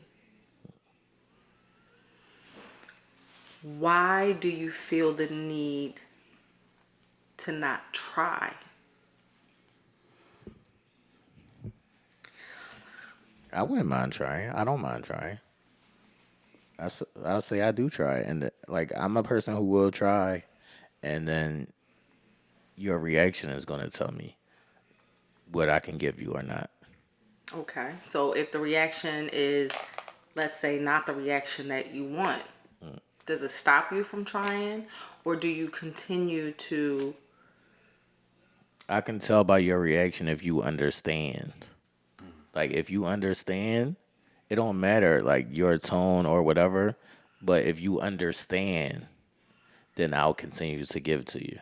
Okay, But if I feel like you don't understand, then you're not. it's only going to be but so many times I try to make you understand. Because some shit people just ain't going to understand. Do you think that women truly know what providing a safe space entails, or do you think? I don't think either side knows what a safe space entails. I think that that's something that both sides need to work on. I think that we got to stop the side bashing shit. We got to stop the side bashing shit. Enough is enough. And it's hard for that individual person to know what a safe space is when they're searching for a safe space. We also got I to stop agree. we also got to stop the trying to one up each other. Like there's no one up in a partnership. We're equal. Right. We're equally yoked. Hopefully, that's what we strive for. So trying to one up the person is only doing yourself a disservice because you're in a partnership. You can't one up your partner because then you're selfishly taking no control, and that's not a partnership, right? We got two questions from the audience. This week, I put out a video asking people to drop a comment of what they wanted us to discuss. Right, so we got one from one of our biggest supporters. Shout out to Nadine. T, this question is for you. Oh shit. All right. What makes a man fall in and out of love? Chemistry for me. Okay. Chemistry and well, first my initial is going to be attraction. It's going to be my initial attraction and my chemistry, and then our things in common. So if I feel like you can be my everything, that'll make me fall in love with you. And will it make me fall out of love with you if you stand on selfish tendencies? What does that look like for you, though? Standing on selfish tendencies? When you only care about your side of the fence. When you don't, when you're no longer being loving to me, but you expect love. For sure. Shit like that. Yeah. I mean, again, that's what we've been discussing this whole evening. For me, what makes me fall in love is just the complete aura. One of the things I think that one of the gifts that I've been blessed with is just being able to understand people that come in my presence. You can understand if a person is here for a season, a reason, or a lifetime. And, I know how to discern that for myself. So a person's aura, a person's being, a person's confidence, a person's self-worth all plays into the attraction, the love. If you watch us on Wednesdays at 8 p.m. on our Tell 'Em Make Kick show, the first thing that we open the show up with is sneaker court. And we show some of the nastiest situations. Right. But let's say that was you. Let's say that was actually you in one of those nasty situations. You can be bust down a mess, but your aura, your presence, your confidence, you could make me see past that and say, damn, shorty got it. Because I can see past the outside layers that you put on just to make a run or do whatever the case may be. Your aura is going to show me something different. And that's where the love comes in at for me. Falling out of love, it's really, really hard to make me fall out of love with a person that I fell in love with. Yeah. Because, again, I can agree to that to a degree. yeah, love for me is unconditional. Right. The moment I put a love stamp on you, I love you without condition. I love you if you disrespect me. I love you Facts. if you cause me pain and strife. I still love you. I'm loyal to you. Yeah. That's how you were able to get love from me. Let's stay right there now. So I would take it out of falling out of love, because I think, I always stand on, once you love somebody, you love somebody. I don't think it's falling out of love. I think it's falling out of like. Yeah, I don't like who you are like or what- who yeah. you're turning into be. absolutely. But I still love you, and I'm still might be still in love with you. But Right. I don't like your personality right now.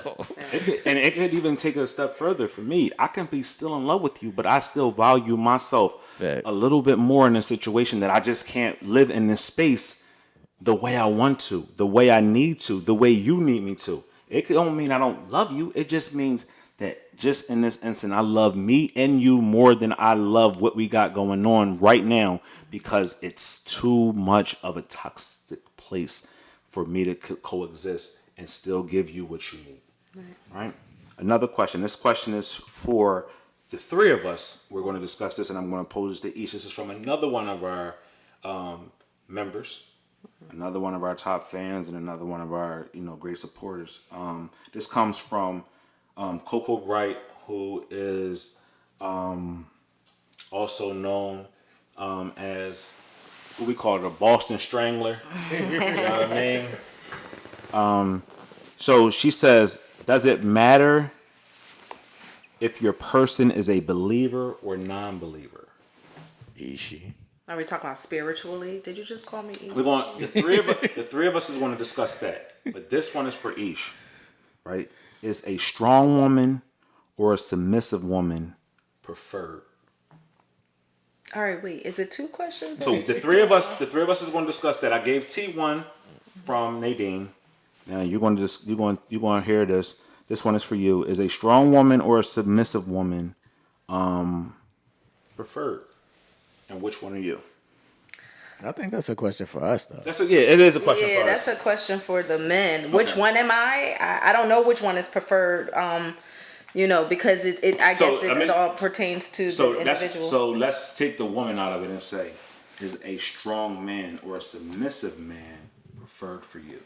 Are there submissive men? Yes. There's a lot of niggas that'll do everything you say. Russell Wilson. Russell Wilson to me See, I is a don't look submissive at it man. as being submissive, but Miss Netta and Charles, he's submissive, ain't I can't. You know what? Which one is preferred? Right. Strong. he? Strong or Strong. submissive? Strong. Strong. Yeah, strong. T, submissive woman or strong woman? Preferred. Submissive. Oh, I'm gonna get a lot of hate now from you. I don't care. But I mean, I don't like, mind a strong woman, but Yeah. I think there needs to be a middle ground because I need you to I want you to be strong, but I also want you to listen. And this is the part where people get things misconstrued. I don't mean listen if I say jump how high. I mean listen when I'm trying to tell you something to help us. Right. Where you might laugh. Like the fuck. That was a difficult place for me to get to. Right. Like that listening. Right. Listening Because to understand it. right, And that's to because think that when you trying women to hear control me. listen, yeah, they think controlling, they think you telling me what to do and all of this shit. And Right. it's like, no, Right. I just might know something over here that you don't know. Yeah. If I had to, well, I do have to answer. If I had to pick one, really had to pick one, it would be a strong woman. I do not like a weak, non-confident woman. That's disgusting to me. I ain't mad Someone at who that. does not believe in themselves, someone who is not confident in their womanhood, their being. Someone who doesn't love themselves enough for them is, to me, is a complete turnoff. I don't need you to be submissive so much as I need you to be strong. Right? I need you to be strong because I need you to be able to coexist without me. I need you to be able to hold it down for yourself with or without me. I need you to believe in yourself with or without me. Right. And I think too, being submissive doesn't necessarily mean Yeah. not being strong or being weak. I think when you're a strong woman, you have to know when To be strong, to be strong and when to be submissive. to submit. The right man will allow you the space and the opportunity to be both. Oh my God. Look into that camera right there. I can't. Ladies, can we run it back? The right man will allow you the space and opportunity to be both. But also, You gotta know how to I think, juggle it. Again, you spoke volumes, the two of you, when you said submissive doesn't have negative connotations. It doesn't. Right. It's It not doesn't. negative. When you look at it from a negative place, you put yourself in a box and you hurt your own self. Yes, and I think there are women who will agree with me. The right man will make you love being submissive, being in a submissive space, because you believe in him enough that he is able to lead. And that doesn't mean lead you around like a little puppy dog. Like, that's where people don't take heed and understand truly what the word submissive means. It means allowing him to be the head of the household. It means allowing him to tell you right from wrong, or possibly what will help strengthen us. It means allowing him the space and opportunity to be safe in what he says. And so submissive doesn't have to be a weakness. It can actually be a powerful thing. And if you're a woman like me, it's going to make you feel strong. Some people don't get that concept, and I say that a lot to like my girlfriends. I'll be like, oh, well, if I'm submissive, I feel stronger. How? What, bitch, what you talking about?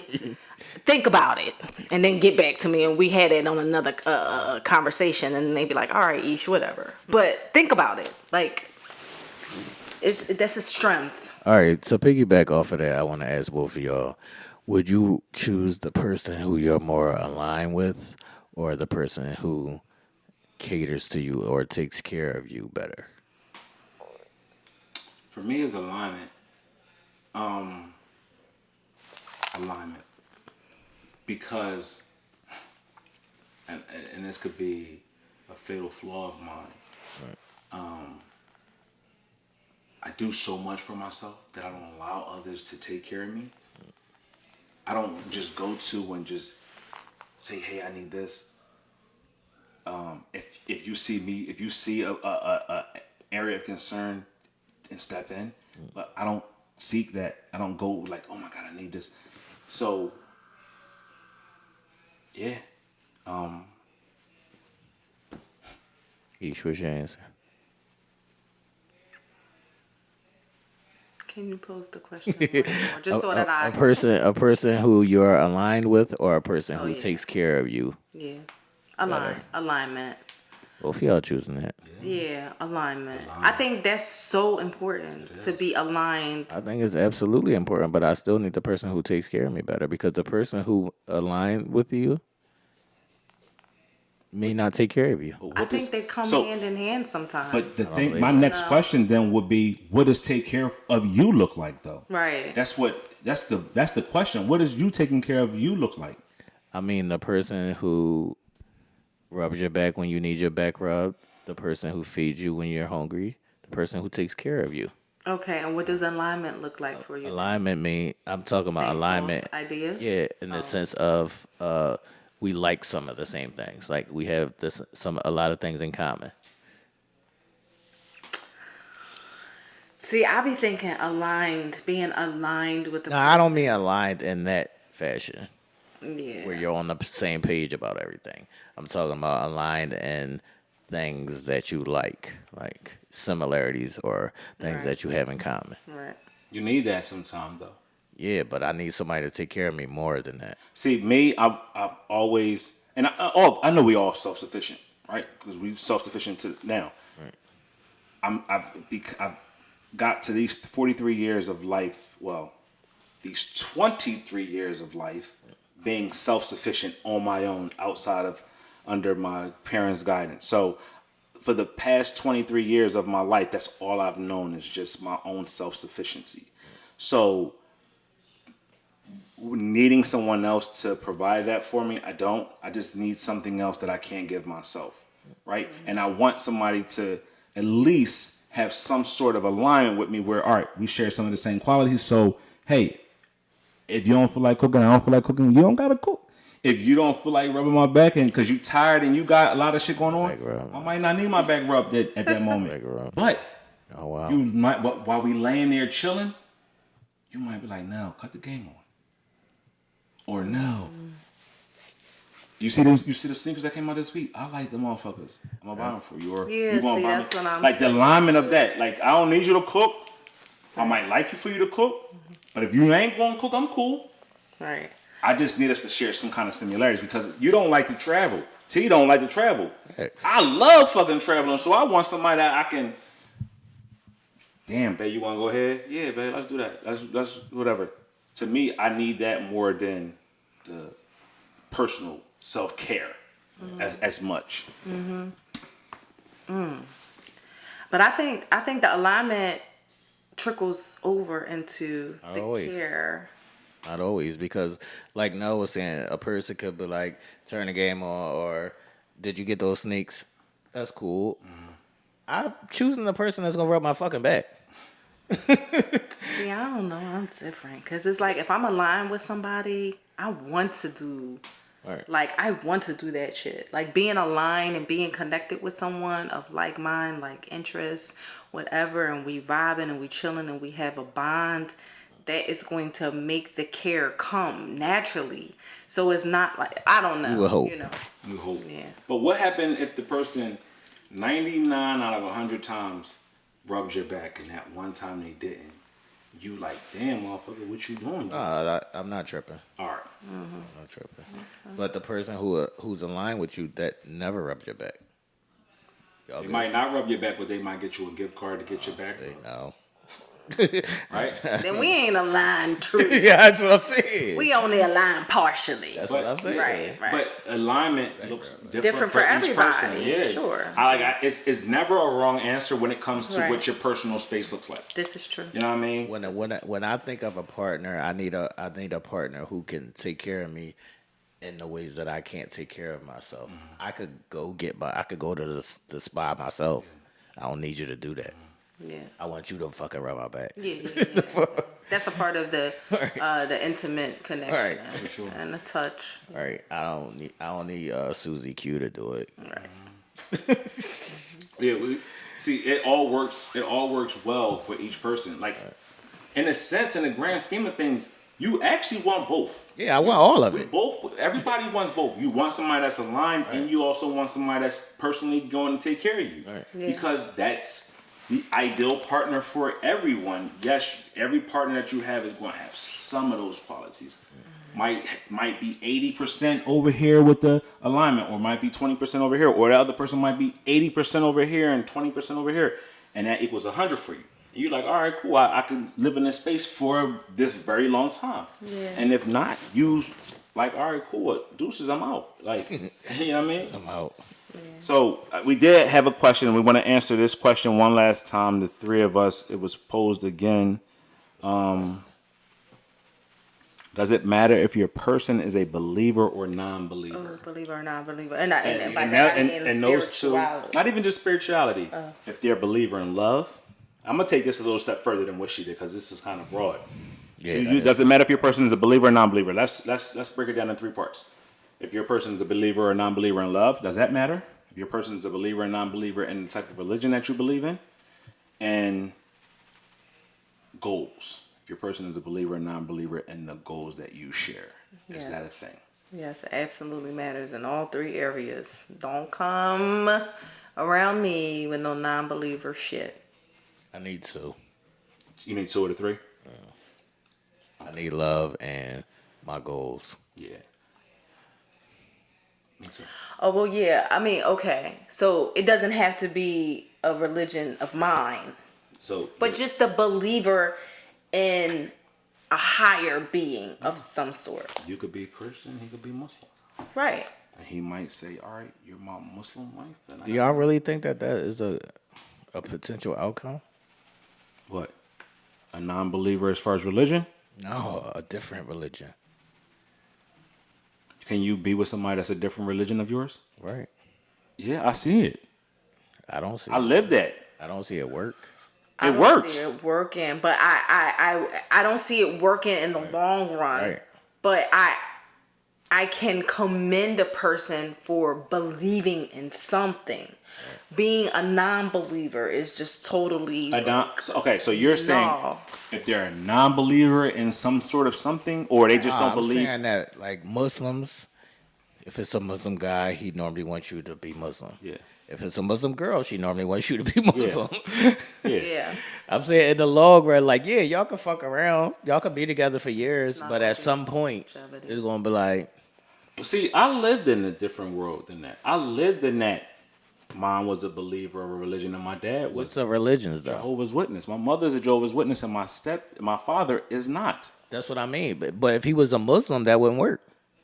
I don't know, because she has her one religion. He has his beliefs. He respects her as his wife. Right, but his beliefs is not of a strong religious. Yeah, I don't know if it could work if he was Muslim or he was atheist or something like that. I don't know, but I seen it where she had her religion, Right. and he's not a part of that. Yeah, that could work with somebody who's not, deep down in their religion, and somebody who is. Yeah, that could work. I'm talking about two people being strong in their own individual religions. You bump heads, Right. because you have your own beliefs and you have your own thoughts and you have your own whatever, and you always want to bring your person to where you're at. Yeah.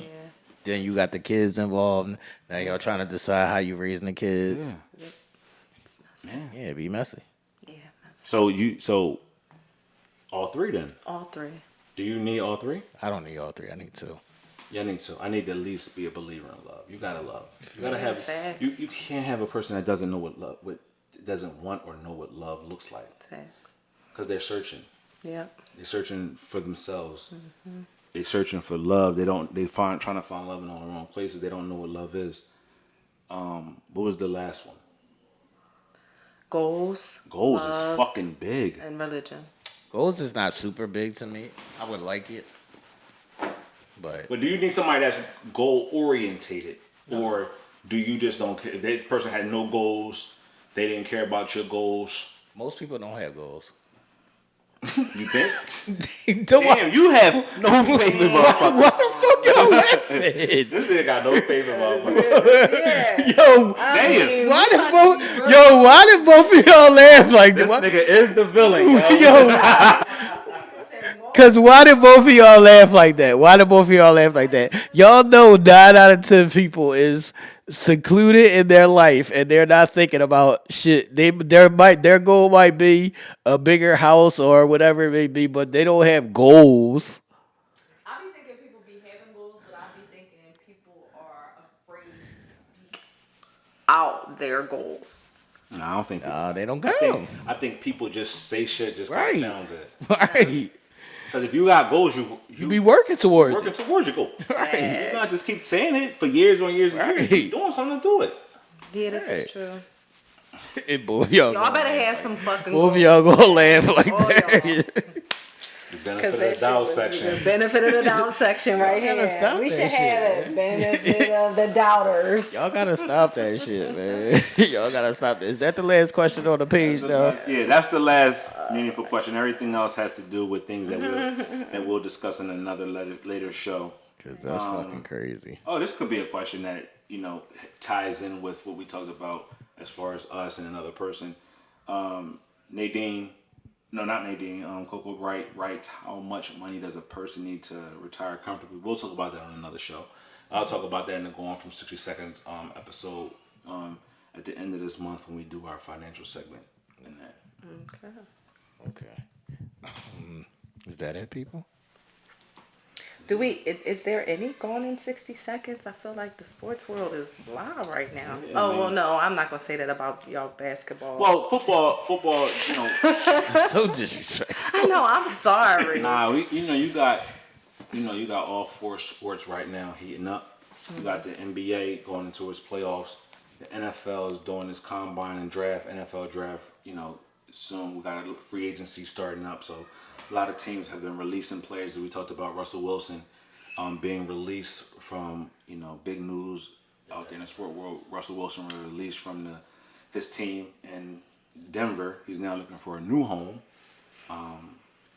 Also, you got baseball about to start its full season, and then you got hockey going into its playoffs. So you got all 4 sport, doing some type of something. So pretty soon here, you'll have all 4 sports playing at one time. But we're moving into spring, and only thing I can say is just peep the guys out on Thursdays at 7 p.m. Game 7, people. What's the word? A lot of positive things that's happening in the basketball world, which is willing down to its regular season. I know our Sixers is fucking tripping right now. They wildin'. With the big man out, she's due to come back next week. Right now, we hold the 7th spot Y'all trash. in the NBA playoffs with the big man being out. We went from 2nd to 7th. From the time he went out to now. And y'all boy Maxie got a concussion. Maxie's out. Poor Maxie. I feel like he can just never get it together. He busy bee, man. Busy bee. Crazy, but sport is sport out here. That's it.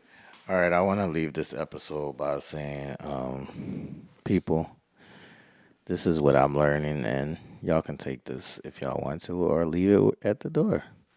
This thing called patience is a motherfucker, and I'm working through it. I would employ you to work through it. I mean, it's so easy to snap out and rip somebody's head off. It's so easy to be like, fuck you, you want some bullshit, whatever it may be. It's so easy to quit on your fake goals, as Nell would say. Not the fake one. But the patience to, work through things, do your due diligence, take your time. And a shout out to the women, because a lot of times y'all get emotional and then y'all jump into things and then y'all feel slighted. when if you took a little bit more patience, you would have seen that this is not what you thought it was. Or it could be if you just slow down, it could have been that. Right. Everything ain't always meant to destroy you. It's just meant to, teach you a lesson, whatever that may be, good, bad, or indifferent. Fact. So just employ some patience in your life. That's what I'm doing. So Absolutely. I think we all should take a cue with that. I think this 2024 year, if it ain't already has shown you that it is unforgiving, you just have to, just live your best life. You never know what's around the corner. Adversity, challenges, trauma, whatever. And, the best way to face those things is face those things head on. But you got to face them head on with a level, clear mind. Sometimes we go into these things that's called life, these challenges, and so much going on that, we lose ourselves in the moment. And then the bigger picture is we've lost ourselves completely and we don't know how to get it back. So episodes like this, as much as we talked about, as much as you may have heard some good points, some great points, and some not so fun points that you might challenge and say, hey, I don't believe that. It's only meant to make you think. It's only meant to make you look deep within yourself and say, is that something that I could do to change? Is this conversation that they're having, could this fit for me at some point in life? Could I take some cues and clues from the guys? Can I take some lessons from each? Can I incorporate the things that we said or things that has been left, deposited, the gems that were dropped? Can I look at those instead of looking at that as a negative and look at it as a positive, to just look at my personal situation a little differently? And that's all we talk about. We come on here every Sunday, every Sunday night to give you our perspective, not to belittle anyone, not to demean anyone, nothing, just more or less to uplift our people, give them just some little gems here and there that they can take with just to see it from a different perspective. We ain't saying the things that come out of our mouth are law or truth or Bible. We just sharing our experience, and our experience is one of how can we get better? What can I do better? How can I learn from this? And what knowledge can I take forth to be a better me? also communication doesn't mean WID.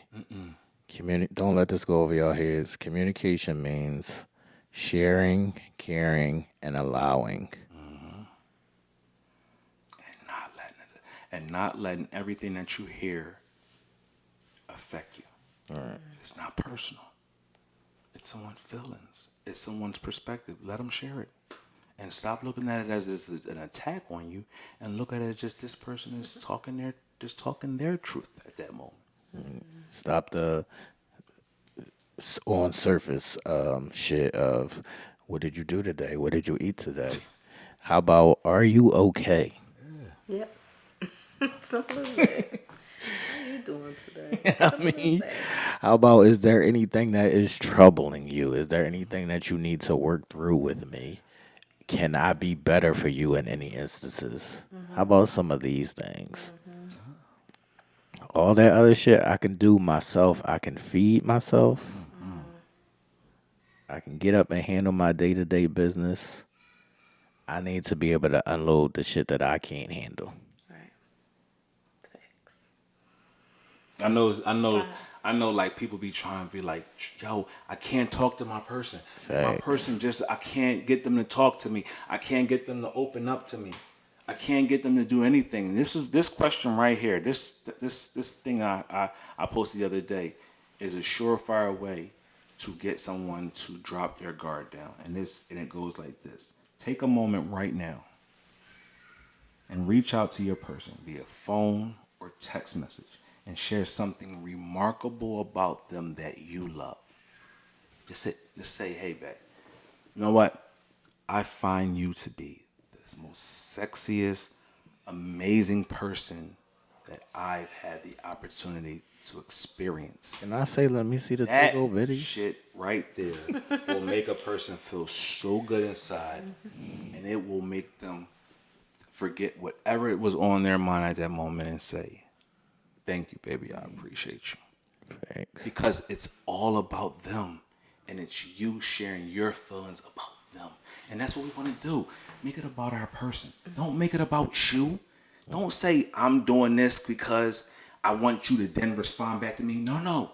Look for nothing in return. Tell that person what you feel for them. And you will get the response that you're looking for. It might not be that second, but it's going to come. And when it comes, it will be so fulfilling and so real and so raw that you might sit there and cry because you like, damn, this person that had troubles opening up and just saying their true feelings and emotions, and I don't know where they were coming from. Right there, they just did the ultimate thing that you were allowing them to do, and is be themselves to you. And let me just say this, right? T offered learning some patience. Nell offered say something remarkable about your person. And so my word is think about just one of your weaknesses. Just one. You know what they are. You might be embarrassed about it, so others might not know exactly what your weakness is, right? But think about where you are the most weak, where you feel it, and build it up. Read something to strengthen that weakness. Meditate. Fill the gap that may be there that is allowing this weakness to shine through in certain areas of your life. And I promise you that if you do that, it'll be easier to gain patience. It'll be easier to express yourself to your person. It'll be easier to not be combative in your situation, in your partnerships, in your friendships, in your workplace. If you work daily to strengthen yourself and your weaknesses in all areas, and you put forth true effort, I promise you that half of the problems that we sit and we tackle week to week to week will come lighter and lighter. They will become lighter. And they will no longer be as troubling of issues as they are now. So work on a weakness of yours. And I promise you're going to feel better. Because then it's not going to matter sometimes what other shit is going on around you. You know what I mean? Because you done strengthened that weakness, and then it doesn't affect you that much anymore. So maybe give that a try. Facts. This is episode 171, people. Make sure y'all hit that thumbs up button. Subscribe to the channel if you haven't. And remember, get yourself some motion. Facts. All right, people. Deuces.